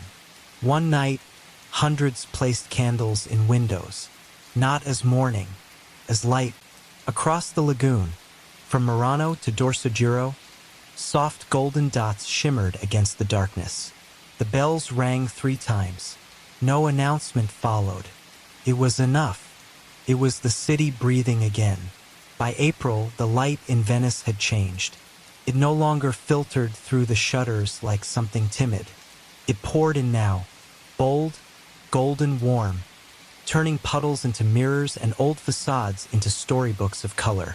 Shadows still existed, but they had softened. They no longer haunted. They simply lingered like memory. And in this mingling of past and present, Venice began to live again. Not as it once was, but as it chose to be. The bells, long used to toll in warning, now rang at sunrise. Each chime marked the start of the day not just in time, but in intention. Markets opened with song. Gondoliers hummed even without passengers. Children, so long quieted, once again chased pigeons through narrow alleys with joyful screams. The city did not celebrate survival with fanfare. It celebrated with presence. On the first Sunday after the full bloom of cherry blossoms near Santa Maria Formosa, the square was filled, not for mass, but for music. A group of violinists played Vivaldi who had once walked those same streets. The notes shimmered in the air, danced between windows, and drifted like silk over canals. Someone laughed mid-song. No one hushed them. Giovanni began building a new boat, not for himself, but for the city's orphanage. Children, he said, should remember the sound of water against wood. The day it was launched, Paolo christened it with a smile and a splash of orange juice. Elisabetta no longer counted how many loaves she baked. She left a basket outside her shop each morning marked simply, "Take what you need, leave what you can." Sometimes it held bread, sometimes a poem. Once, someone left a tiny painting of a canal in springtime. She kept it by her bed. In Murano, the glassblowers gathered to forge something together for the first time since the plague. They created a massive sculpture of intertwining figures, some masked, some not, reaching toward a single flame. They titled it Chi e Rimasto, those who remained. It was placed near the arsenale, where the sea wind could carry its glimmer across the water at dawn. And then, quietly, without announcement, the city resumed its rhythm, not as a return to before, but as a recognition of what had shaped it. Shutters stayed open longer. Shoes tapped over stone a little lighter. Even the silence had changed. It no longer meant absence. It meant peace. In late April, as the air turned sweet with wisteria, an old woman sat near San Giorgio Maggiore and whispered to a younger passerby, "You know, child, Venice is not just a city of water. It is a city of memory, and memory is what makes us float." And so, as the chapter of winter closed, Venice did not forget what had been lost. It simply carried it forward, like a lantern lit in a dark hall, into the season of return, into spring, into sound, into the gentle grace of staying. Chapter 6. Echoes in Stone and Silence. Even before the plague, Venice was a city that spoke through stone. It spoke through arches that never collapsed, through bridges that bent without breaking, through facades that wore salt and time like soft lace. But after the plague, the language of the city changed. It no longer whispered only of wealth and trade. It began to murmur of survival. The city's buildings, once proud backdrops for performance and procession, became sanctuaries of memory. And in the stillness of the weeks following recovery, people began to listen to those walls more carefully. One morning in early May, a crack appeared in the bell tower of Santa Maria dei Miracoli. It wasn't large. It wasn't even new. But someone noticed it for the first time. A mason named Luca stood beneath it and stared for a long time before saying, "This city has been holding its breath too long. Even the stones are beginning to shift." No one tried to fix the crack right away. For weeks, they just looked at it, pointed it out to visitors, left small flowers beneath it. It became a kind of quiet altar, not to collapse, but to endurance. Throughout Venice, buildings had taken on new meanings. The Scuola Grande di San Rocco, once a lavish meeting place, had become a resting point for exhausted nurses and widows. The carved saints on its walls seemed to have aged alongside the living. People lit candles there without asking for anything, simply to keep light moving forward. The plague had made religion more personal and more physical. Not louder, not stricter, just more real. Artists began to paint again, but not for patrons. They painted on doors, on alley walls, on the backs of shutters. Not murals, not masterpieces. Symbols, messages, eyes watching, hands reaching, flames flickering inside empty lanterns. One painter, a quiet man named Matteo, painted a single black gondola on the wall near the Zattera. Inside it, a figure dressed in white leaned over the water, dropping petals instead of coins. Someone added a second figure behind him, holding a lantern. Neither signed it. People began to call these quiet images segni del respiro, signs of breath. Some were prayers, some were memories. All were unsanctioned, all were allowed. The government, normally swift to paint over unauthorized marks, left them alone. As one city official said quietly, "Let the walls speak. They remember better than we do." In the crypt of San Zaccaria, water seeped through the ancient stones, reflecting the low lanterns placed along the walkways. People came there not just to pray, but to be still, to hear the past breathe through the dripping echoes and cracked marble. Elisabetta once brought Paolo there. He asked, "Why is it so quiet down here?" She answered, "Because sometimes silence is the only answer big enough." Stonemasons began to etch new marks into old corners. Not gravestones, those had filled too quickly and spoke too plainly. These were small carvings. A single feather, a spiral, a tiny wave. They appeared near windows, under doorways, beside bridges. No one claimed them, but people began to learn their meanings. A feather for someone lost. A spiral for someone who'd recovered. A wave for those who had not returned. Venetians began to walk the city differently. They paused at certain corners, touched certain railings, looked longer at the way sunlight struck stone. There was no official trail, no guided path, but the city had become a map of feelings. Grief tucked into arches, joy rising from floor mosaics, strength held in the hands of marble saints who had seen centuries of sorrow and stayed standing. The Campanile di San Marco, still tall, still casting its shadow across the piazza, rang at noon not to mark time, but to mark presence. Each peal echoed against the Doge's palace, across the Grand Canal, over the rooftops, into the hearts of those who now measured life not by days, but by what had been held on to. In Venice, even the echoes changed after the plague. Before, the clang of a bell was a signal of time, of mass, of trade. Told people when to gather, when to move, when to pray. But now, bells rang more softly and less predictably. It was as if the city no longer wished to command its citizens, only to remind them, "You are still here, and you are not alone." The Piazza San Marco, once a bustling center of merchants and gossip, transformed during early spring into a listening space. Each evening, as dusk settled over the lagoon, people gathered there, not to speak, but to listen, to pigeons fluttering, to waves against the stone, to a single violin, often played from a shadowed corner beneath the basilica's arches. No stage, no applause, just music, like a heartbeat slowly remembered. The musician was never named. Some said it was a nun, others an orphan from the islands. Whoever it was, they never played more than 15 minutes. The same melody, variations of it, soft and sad. Locals called it Il Canto del Respiro, the song of breath. One child whispered, "It's what the sky would sing if it missed us." In the smaller campos, San Giacomo dell'Orio, Santa Margherita, Campos and Barnaba, people brought chairs outside in the early evenings. They didn't speak much, but the presence mattered.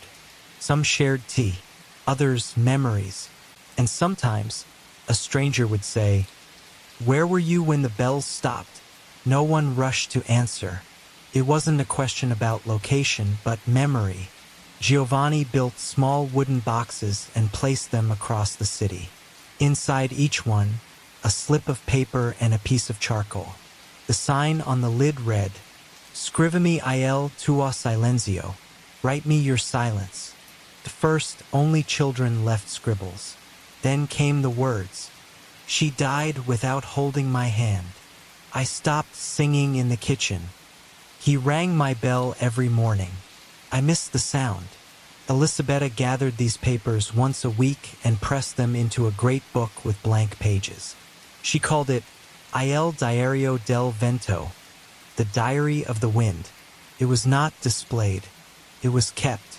She said, "Some memories are like seeds. They grow best in the dark, until they're ready to be sunlight." In the Teatro La Fenice, long shuttered during the worst days, preparations began for a performance, but not of opera. The director, a thin man with pale hands, said, "We will not sing for them. We will sing with them." He invited survivors, widows, carpenters, nurses, anyone. They sang lullabies from memory. They told stories between notes. They recited the names of markets that no longer stood and described the way certain bells sounded on empty mornings. It was not a concert. It was a confession offered as chorus. A woman named Chiara, who had lost her brother and most of her sight, stood on stage and recited a prayer she had written on her wall in charcoal every day since February. If I wake again, may I remember love before fear. If I sleep again, may I leave the window open. When she finished, no one clapped. They just stood, in silence, together. By June, the bells of Venice had been tuned anew, not just in pitch but in purpose. They rang not only for services but for memory.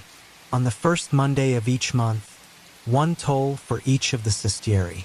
On the last Friday, a bell for each vanished trade. And every full moon, one long peal, not for mourning, but for presence. It was said that if you stood on Ponte dell'Accademia at sunset and closed your eyes, the city would whisper to you, not in words, but in tone. We are made of breath and bell. We are made of grief and gold. And we are still here. In a city so ancient, the past never needed to be remembered. It simply remained. But after the plague, Venice began to treat its spaces not just as remnants, but as teachers. Every building had survived alongside its people. Every column, every staircase, every rusted hinge bore the quiet burden of having witnessed fear and held firm. And so, Venetians began to walk the city as if through a living classroom. At the Scuola Grande di San Marco, which had once served as both a place of healing and later a hospital during the plague's height, people began leaving folded notes in the cracks of the wall near the courtyard. Some were prayers, others simple names. One paper read, "You saved my sister." Another, "I learned how to love again here." Soon, the custodians began preserving these notes. By early summer, they were displayed in glass beneath the archway, not as relics, but as reminders that hope had passed through this place wearing masks and trembling hands.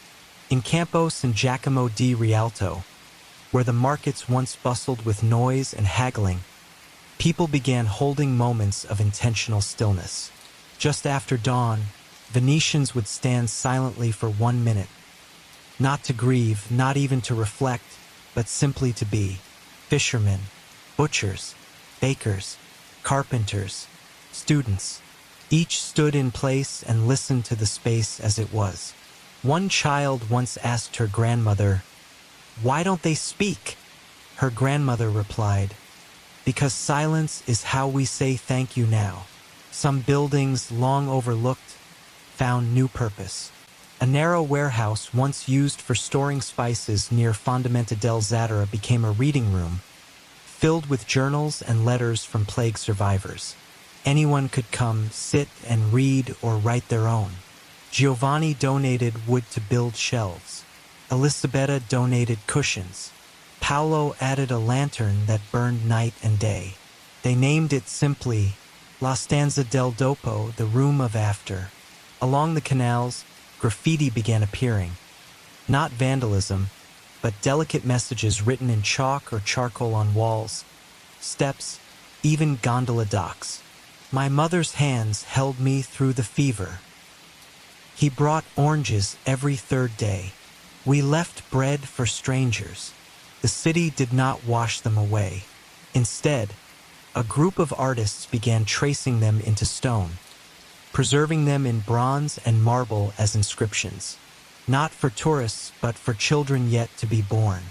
The Ponte dei Sospiri, long known as the Bridge of Sighs, once a passageway for condemned prisoners, took on new meaning. Each week, families walked across it not with sorrow, but with intention. They whispered names into the wind, not to forget, but to release. "I forgive myself," one man said aloud one morning. "I forgive the silence. I forgive the fear." No one responded. No one needed to.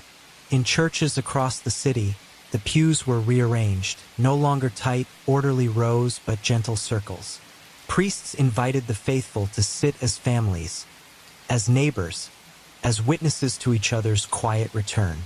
Candles burned for the living, and for those who could no longer light their own. By July, it became common for people to touch stone as they passed. Not out of superstition, but reverence. Corners of buildings were worn smooth by fingertips. Statues shined softly from repeated contact. Children learned to place their palms on warm stone and say, "Tell me what you saw." Sometimes the adults answered. Sometimes they didn't. One summer evening, Paolo stood outside Basilica di Santa Maria della Salute, the church originally built to thank the Virgin Mary for deliverance from a plague centuries before. He looked up at its Baroque dome and asked Giovanni, "Do you think it helped?" Giovanni answered, "It still does." And so Venice became its own history book, not written in ink, but in gesture, in echo, in space. It did not build new monuments. It listened to the ones already standing and taught its people how to read them again. As summer deepened, Venice didn't rush back to normal. It stepped gently into a rhythm that felt both old and newly sacred. A rhythm carried by ritual, not for ceremony's sake, but for meaning. People no longer did things because they were expected. They did them because they had survived. One of the first traditions to return was the Festa del Redentor, the Festival of the Redeemer. Since 1577, it had honored the end of a devastating plague. But this year, it took on deeper weight. A bridge of boats was built again, connecting Zatara to Giudecca, leading to the Chiesa del Santissimo Redentor. But instead of fireworks and celebration, the procession was silent. Each person crossed carrying a small candle or flower. No words, no choirs, just the sound of steps over wood, water brushing hulls, and distant bells ringing slowly, mournfully, reverently. At the church steps, people laid their offerings, not just for God, but for the collective memory of those they had lost, and those who remained. Some wrote names on ribbons, others left objects, gloves, coins, dried herbs, keys, all tokens of a life once lived and now remembered. A small plaque was added beside the church door. "For every breath not taken, may we live twice as deeply." New rituals were born, too. On the first day of every month, families placed bowls of water and rosemary in their windows, a blend of purification and remembrance. Children were taught to whisper a wish into the water before pouring it into the canal at sunset. One boy asked Paolo, "Where do the wishes go?" Paolo pointed toward the open sea. "They go where the wind remembers." The Campiello dei Miracoli, once a quiet corner of Cannaregio, became the site of the Feast of the Empty Plate. Every Wednesday, people placed a clean and used dish in the square. No food, no donation, just the plate. It was a symbol. For someone who didn't make it, someone missed at the table. The plates were collected and stacked beside the fountain. When the pile grew too tall, the community washed them and started again. It wasn't about charity. It was about presence through absence. Singing returned, but not in theaters. It returned in alleyways and over balconies. Soft, wordless melodies hummed while washing clothes, slicing vegetables, sweeping stone steps. Some neighbors even coordinated echo nights, evenings where, at the same hour, everyone opened their windows and sang or played an instrument. The sound skipped across rooftops and bridges, forming a patchwork lullaby for the entire sestiere. Giovanni, whose hands had built many things before and after the plague, crafted a simple wooden box that he set beside Campo San Polo. It was carved with a small heart and the words, "Dimmi cosa hai tenuto," "Tell me what you held on to." Inside, people left notes. "My father's coat," a cracked teacup, the way she said ciao even in fever, a bottle of seawater, the silence after bells. Every Sunday, the notes were read aloud by children. No commentary, no judgment, just listening. Pilgrimages became local. where once people had traveled far for sacred journeys. Now the act of walking from one end of Venice to the other was its own devotion. There were unwritten routes, the path of whispering bridges across Castello, the lantern trail in Dorsoduro at dusk, the footsteps of the lost, following graffiti across San Polo. Each path was marked not by signs, but by feeling, the sensation that, in walking it, one honored more than steps. One evening, a group of gondoliers rode together without passengers, dressed in black, their gondolas draped in white fabric. They glided through the Grand Canal in perfect silence. Residents stood by the water's edge. No one cheered. No one clapped. It was not a performance. It was a procession, not of mourning, but of memory. By late summer, people stopped asking, "When will things go back to how they were?" Instead, they began to ask, "What will we carry forward?" And in that question, they found not grief, but ritual, not routine, but meaning, not performance, but presence. The children of Venice had grown up beneath closed shutters and masked faces. But as the city reopened, their steps, quicker, lighter, less burdened, became the first true sign that the future was moving again. And yet they were not unchanged. They remembered the silence. They remembered the missing chairs at dinner. They remembered the soft fear in their parents' voices, even when words were gentle. But what they carried most was the ritual. In the courtyards of Cannaregio, teachers held classes outdoors. History was not taught from books that year. It was taught from walking. One lesson began on the Ponte del Gugli, where a teacher pointed at the canal and said, "This is where the water carried letters, not just disease." Children retraced the paths of food deliveries, medicine runners, and messages passed between balconies. They weren't asked to memorize dates. They were asked to feel. Art became education. At Campo San Sebastiano, children painted with their fingers on butcher paper, not guided by still lives or portraits, but by sound. What does the bell of San Travaso look like in color? What shape is your grandmother's laugh? What color is the silence of a locked door? No painting was wrong. No story was corrected. At the end of the week, the art was strung between buildings like laundry, swaying in the breeze. Passers-by paused to look up and remember. One game, invented by a group of 10-year-olds, became part of daily life across several sestieri. It was called Ombre y Luz, shadow and light. The rules were simple. Children would pick a building, a bridge, or a calle and decide what memory it held, light or shadow. Then they would act out a story. Someone lost, someone helped, someone remembered.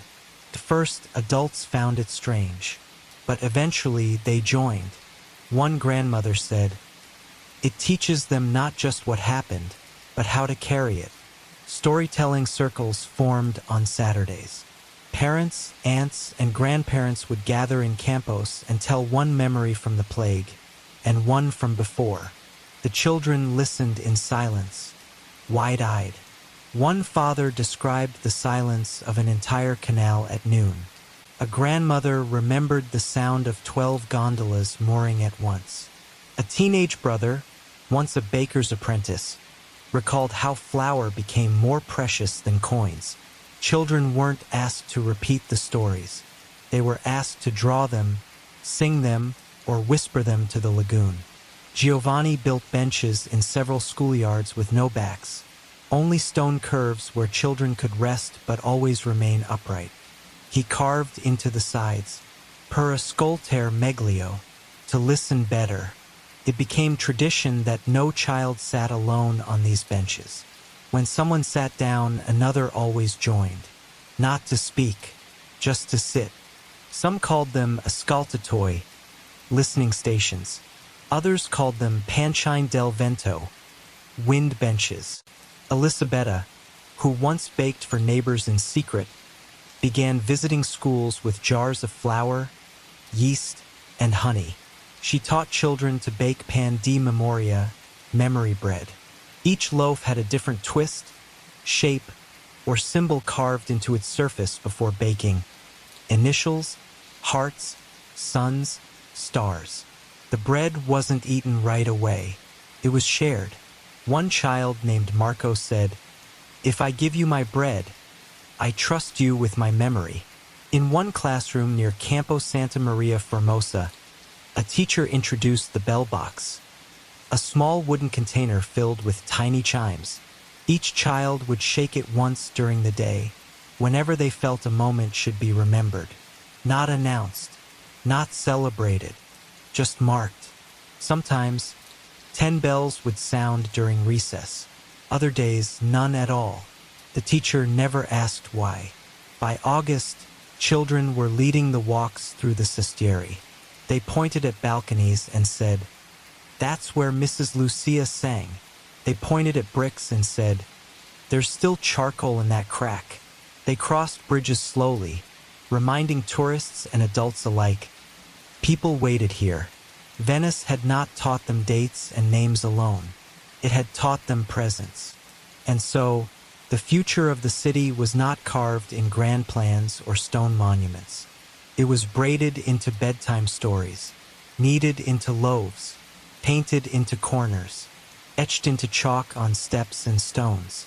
The children would grow, and they would remember, not to fear the silence, but to listen to it.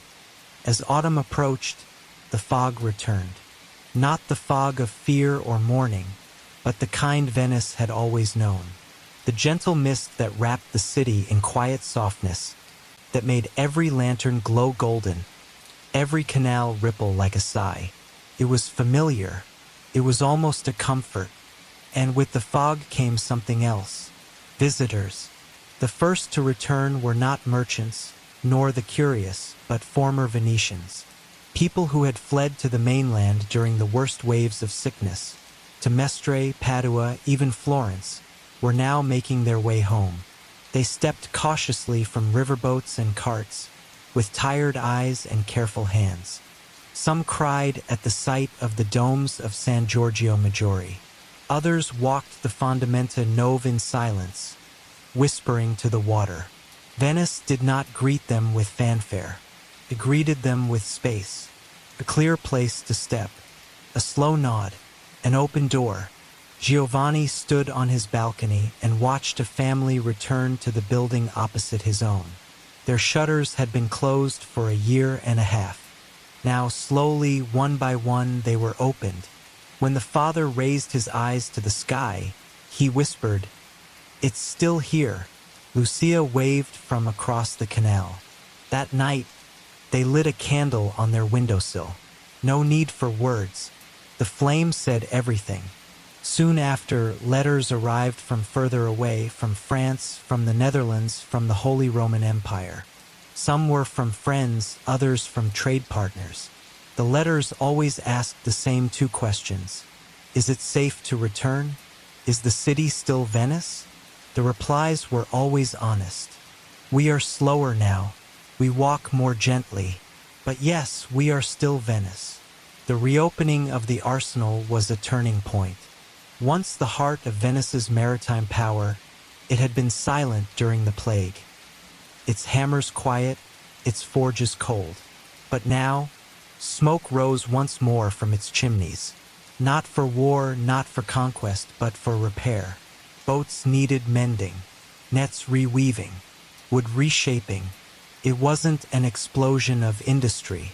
It was more like a pulse, steady, measured, alive.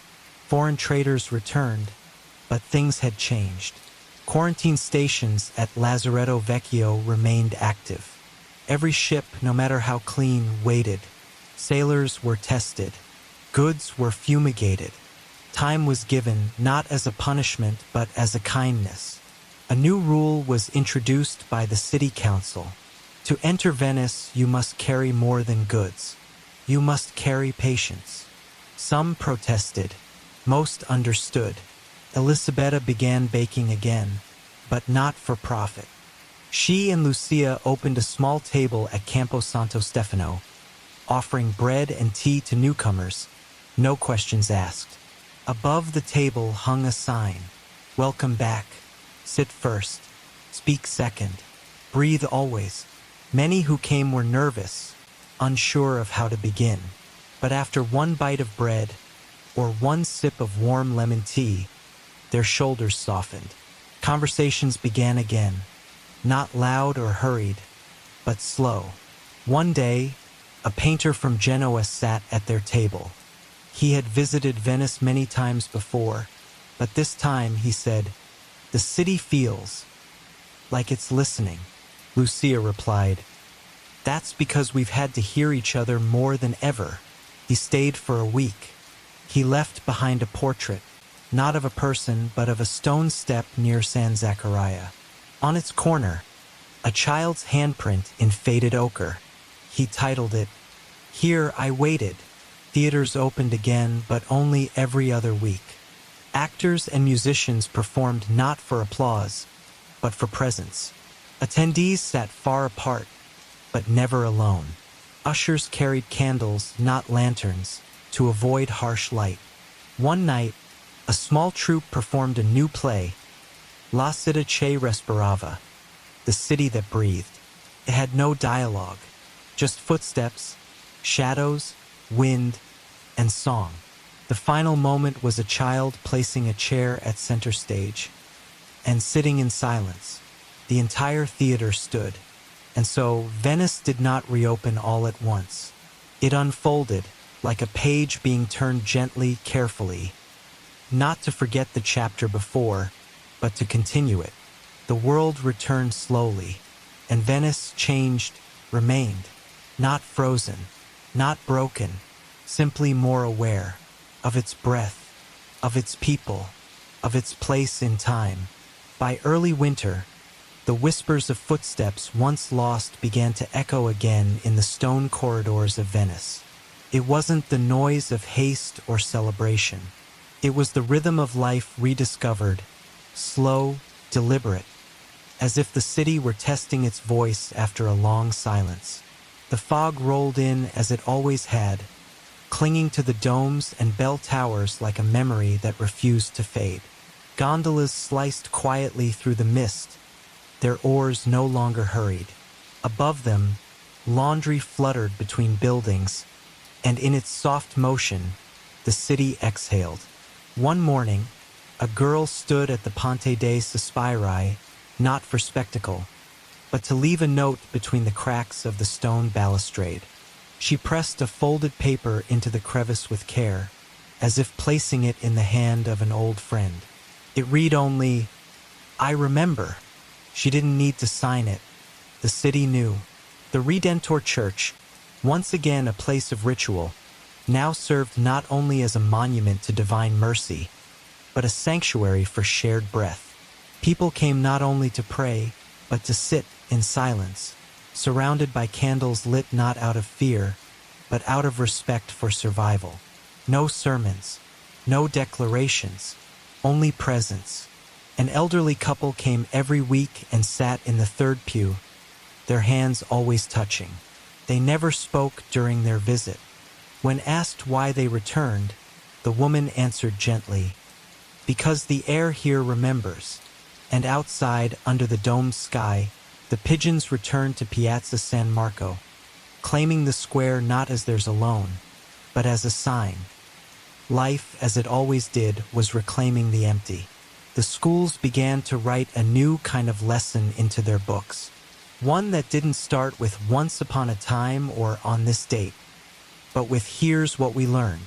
Children wrote essays titled "What Silence Taught Me" and "How the Wind Sounds at Night." They didn't just study plague years. They studied grace. One boy's writing read, "When everyone stopped speaking, I learned to hear my father's breath while he slept. I learned how to hear the boats moving in the dark, even if I couldn't see them. I want to remember that forever." Another wrote, "Before, I thought the city was old. Now I know it's strong." Craftsmen and artisans, many of whom had closed their shops for nearly 2 years, returned with new hands, slower but more thoughtful. Lace makers wove designs into fabric that told stories, symbols for loss, shapes for memory, lines for connection. One lace pattern became known as Il Fiato del Ponte, the bridge's breath. It was a single flowing curve that joined two knots from opposite ends. When asked what it meant, the artisan said, "It's how we held on to each other, even across distance." Glassmakers on Murano began to forge votive beads, filled with tiny air bubbles, each bubble symbolizing a breath that was taken or lost during the plague. These beads were not sold. They were given, hand to hand, as quiet reminders that what binds a city isn't only walls or trade, but breath and remembrance. As the year came to an end, the city council commissioned a single new statue, not in marble or bronze, but carved from weathered wood. It stood at Campo San Barnaba, modest in size, unpainted, unpolished. A child holding a lantern. The plaque beneath read, "To the one who walked in darkness, not to escape it, but to carry light into it. No unveiling, no speeches, just a quiet placement under an overcast sky." Locals began leaving small offerings beside it. Sprigs of lavender, handwritten prayers, broken pencils, bits of ribbon. The statue became a gathering point, not for tourists, but for memory. It was not a monument to plague. It was a marker for how the city had chosen to remember. By the end of December, the bells of Venice, which had once tolled only for loss, began ringing with new meaning. Not louder, not faster, but clearer. Each chime echoed across stone and water, not to mark the hour, but to remind those who remained. We are still here. The city, shaped by its past, refused to forget, but it also refused to stop moving forward. In the hush between steps, in the curve of each canal, in the breath of each passerby, Venice carried something precious, a promise, that memory would not drown in silence, that every stone still echoed, and that survival in its quietest form was its own kind of song. Chapter 7. Faith and Silence. In the shadow of plague and survival, faith in Venice became something quieter. The bells still rang, prayers were still spoken, but the grandeur faded. What remained was something far more intimate, the way hands folded in solitude, the way candles flickered without fanfare, the way the city began to pray with its silence. It was not only the churches that became sacred. It was also the kitchens, the balconies, the narrow stone courtyards where neighbors once exchanged glances through shutters. Sanctity shifted from altars to doorways, from scripture to gestures. The faith that remained was not always religious. It was a belief in time, in return, in breath, in the idea that after everything, there was still something. A future, a morning, a voice on the other side of the wall. Inside Santa Maria della Salute, the great domed basilica built in a prior century as a votive offering against the plague, the air was still and cold. Candles were spaced far apart, not out of restriction but symbolism. Every flame stood alone. Every prayer whispered without echo. One old man came each morning and touched the same column with the back of his hand. He said nothing. He did not kneel. But after a moment, he always smiled faintly, as if the stone had answered him. A nun began tending to the wax pools around the altar candles. Not just cleaning, but shaping. She'd smooth the edges of melted wax, press fingers gently into soft puddles to trace quiet symbols. A wave, a dove, a star. She called them piccole testimonians, little witnesses. Many Venetians, having lost family or friends, struggled to find words in formal religion. But they still lit candles. They still walked slowly past shrines. They still paused at the feet of statues, not asking for anything, just being with them. One woman placed a loaf of bread each week at the statue of the Virgin outside her campo. even when pigeons took it by midday. "She never ate it before," she joked. "But I like the idea that she might start now." The canals themselves became spiritual again. People spoke to the water. It wasn't uncommon to see someone kneeling at a mooring post, whispering into the mist. They weren't casting spells or confessing. They were simply sharing grief, memory, thanks. The lagoon listened, and that, for many, was enough. A quiet revival of older traditions began. Rituals not seen for decades returned, not in pageantry, but in humility. Ashes on doorsteps, pieces of salt left on windowsills, small bells rung by hand at dusk, one note only. Children learned these things not from books, but from watching. A grandfather dropped a pebble into the canal every Sunday morning. When asked why, he replied, "It's for the ones we couldn't bury." Some turned their belief into movement. A group of widows began walking the same loop through the sestieri every week, arms linked no matter the weather. They never spoke during the walk. They began calling themselves Le Madri del Silenzio, the Mothers of Silence. When asked if it was a religious act, one woman replied, "No, but it's holy." Poets and songwriters, too, returned to the streets, not to perform but to listen. One man walked daily with a notebook, never writing, only underlining words he overheard. Grace, after, still, again, breathe. He said it was his scripture of the living. At night, he left the notebook on a bench near Campo San Polo, tied with twine. Anyone could read it. No one ever took it. In a convent near Giudecca, a group of sisters composed a chant with no words. It used only breath and humming, a melody shaped by the rhythm of inhaling and exhaling. They called it respiro, breath.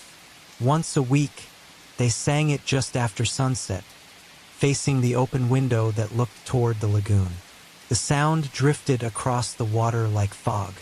Locals began standing nearby to listen, not to be blessed, not to convert, just to feel part of something quiet and real. Faith had changed. It no longer shouted from pulpits or demanded certainty. It had become a folded napkin at an empty seat, a name spoken at sunrise, the act of lighting a candle without asking for anything in return. Venice was still a city of devotion, but now its greatest cathedral was silence, and its strongest prayers were presence. Chapter 8. The Empty Piazza. There was a time when Piazza San Marco pulsed with footsteps like a heartbeat. Its stones, warmed by the sun, echoed with commerce, laughter, shouts, and the soft rustle of silk skirts. But after the plague, even as Venice stirred and stretched like a city waking from long sleep, the piazza remained strangely still. It wasn't entirely empty, but it felt hollow, like a great hall after music has faded. The pigeons returned, faithful custodians of space. Tourists, however, did not. Merchants opened their shutters, but few lingered beneath the arches of the Procurati Vecchi. Even the basilica, glorious as ever in its domes and mosaics, stood more like a monument than a house of gathering. Locals whispered it was sacred now, not because it was untouched, but because it had endured. They called it Il Cuor che ha taciuto, the heart that kept quiet. Some tried to reclaim it. A group of musicians gathered one morning and played a slow, mournful waltz.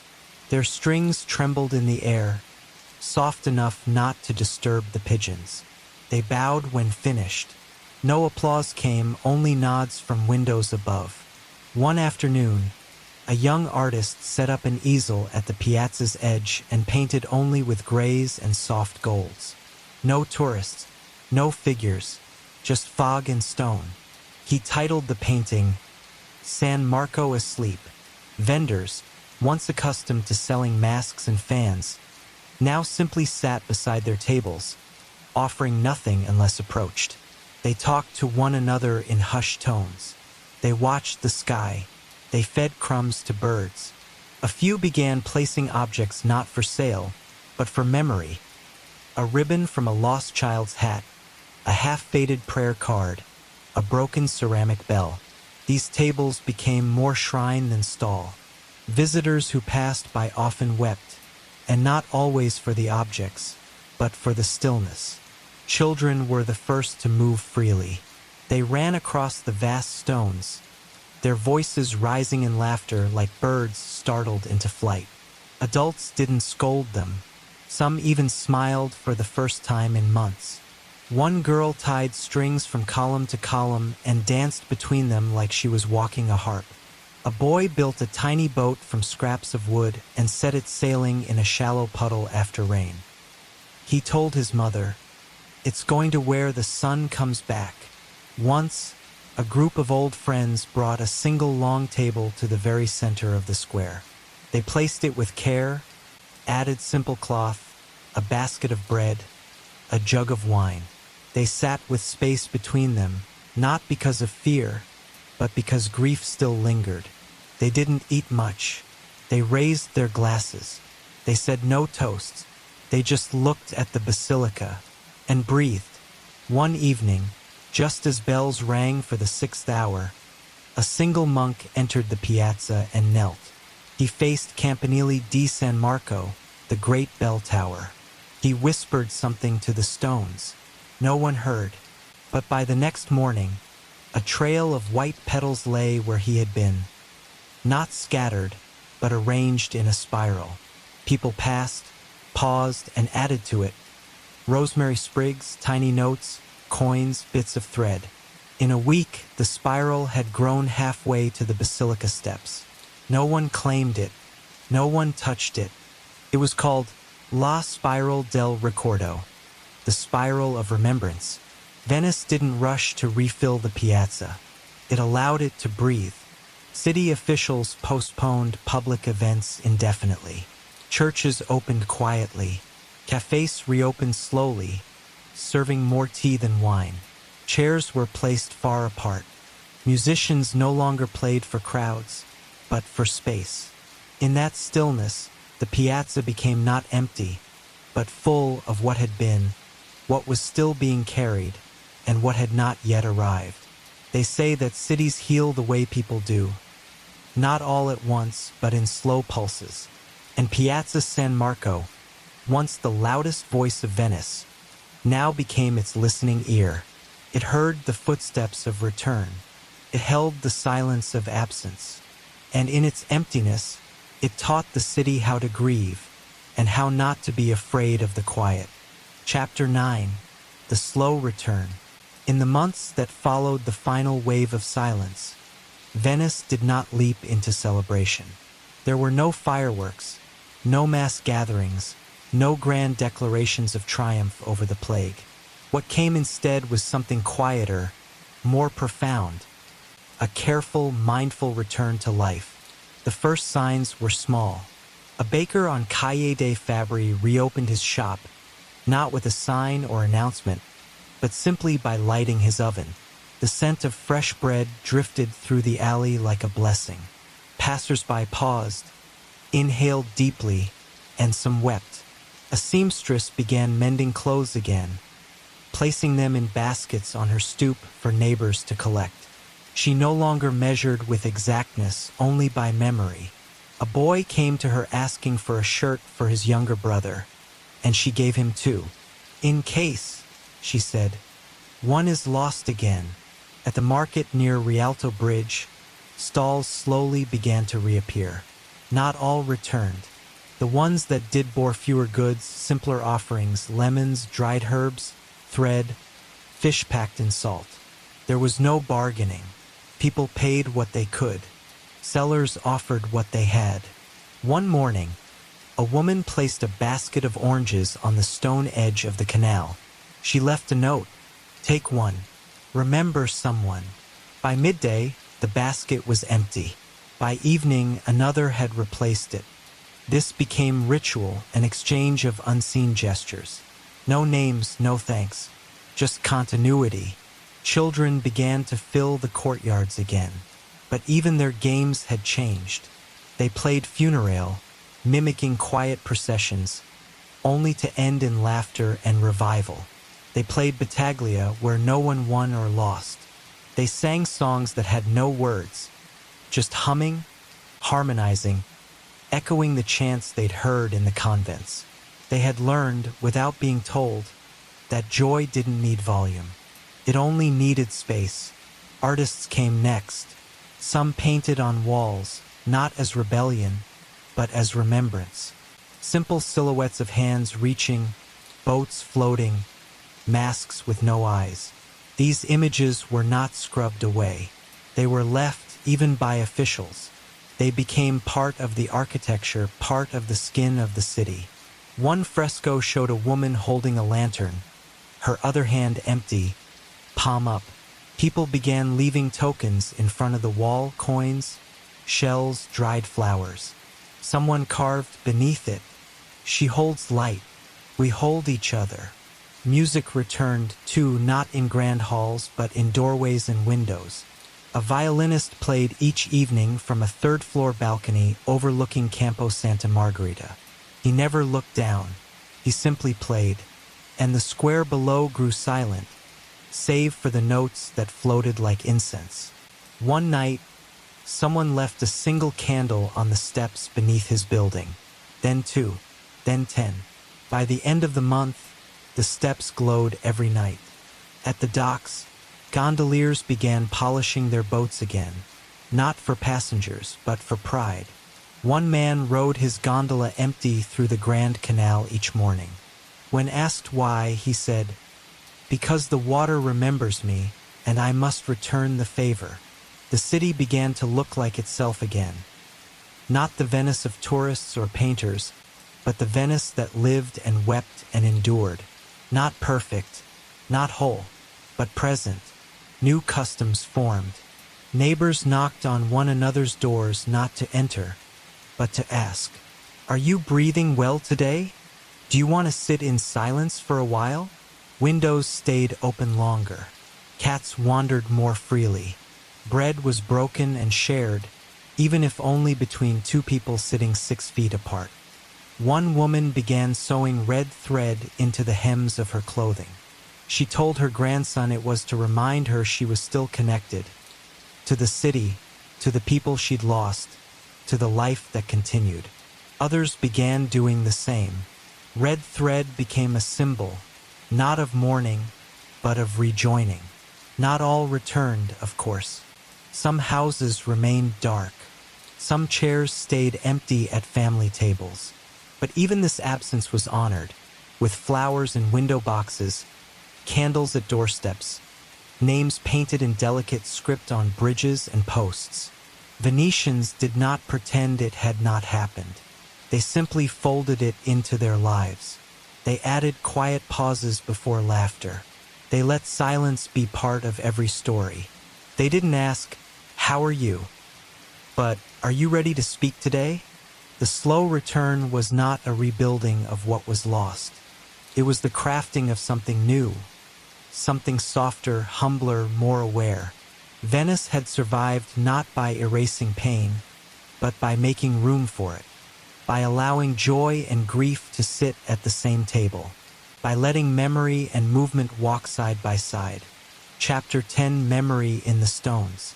In Venice, memory is not kept in museums. It lives in the stones, in steps worn smooth by centuries of footsteps, in corners where water kisses marble, in alleys too narrow for time to pass quickly. After the plague, the city did not erase what had happened. Instead, it inscribed it silently into its bones. A small plaque appeared on the wall of Calle della Morte, once a passageway for plague carts, bearing no words, only a carved image of a single flame. Locals called it La Luz che resta, the light that remains. Nearby, a new bridge was built, linking two neighborhoods once isolated during the outbreak. Its name, Ponte del Respiro, the Bridge of Breath. There were no statues, no inscriptions, only the quiet echo of footsteps and the occasional murmur of someone pausing in thought. Church bells were tuned differently after the plague. Some rang lower, some softer. One church near Cannaregio added a bell that only sounded at dawn. They called it Il Campanello del Ritorno, the little bell of return. It did not mark death or warning. It welcomed light. Even the gondolas changed. Some bore small markings on their stern, tiny red stitches, a silver pin, or a pattern of rivets. These were not decorations, but testaments. Each boat carried its own memory, embedded into its design, known only to its gondolier. Venetian songs began to shift. Where once they celebrated romance and revelry, they now sang of remembering. One lullaby began with the words, "Sleep now, little dove. The bells are kind. The night is slow. The water knows your name." Children hummed it in the quiet before dreams. Adults listened and felt tears rise, unspoken. The plague also changed how Venetians honored one another. Instead of grand funerals, many now preferred small gatherings at canal-side steps. They placed lanterns in the water, letting them drift under bridges. If a lantern passed beneath Ponte dei Sospiri, it was said the soul had found peace. A young girl left origami cranes at 10 different bridges, one for each family member she had lost. Others began doing the same, and soon, cranes became part of the city's daily rhythm, appearing like blossoms on stone ledges and railings. The Archivio di Stato di Venezia began a special project, collecting personal notes, drawings, fragments of cloth, and small objects left during the years of plague.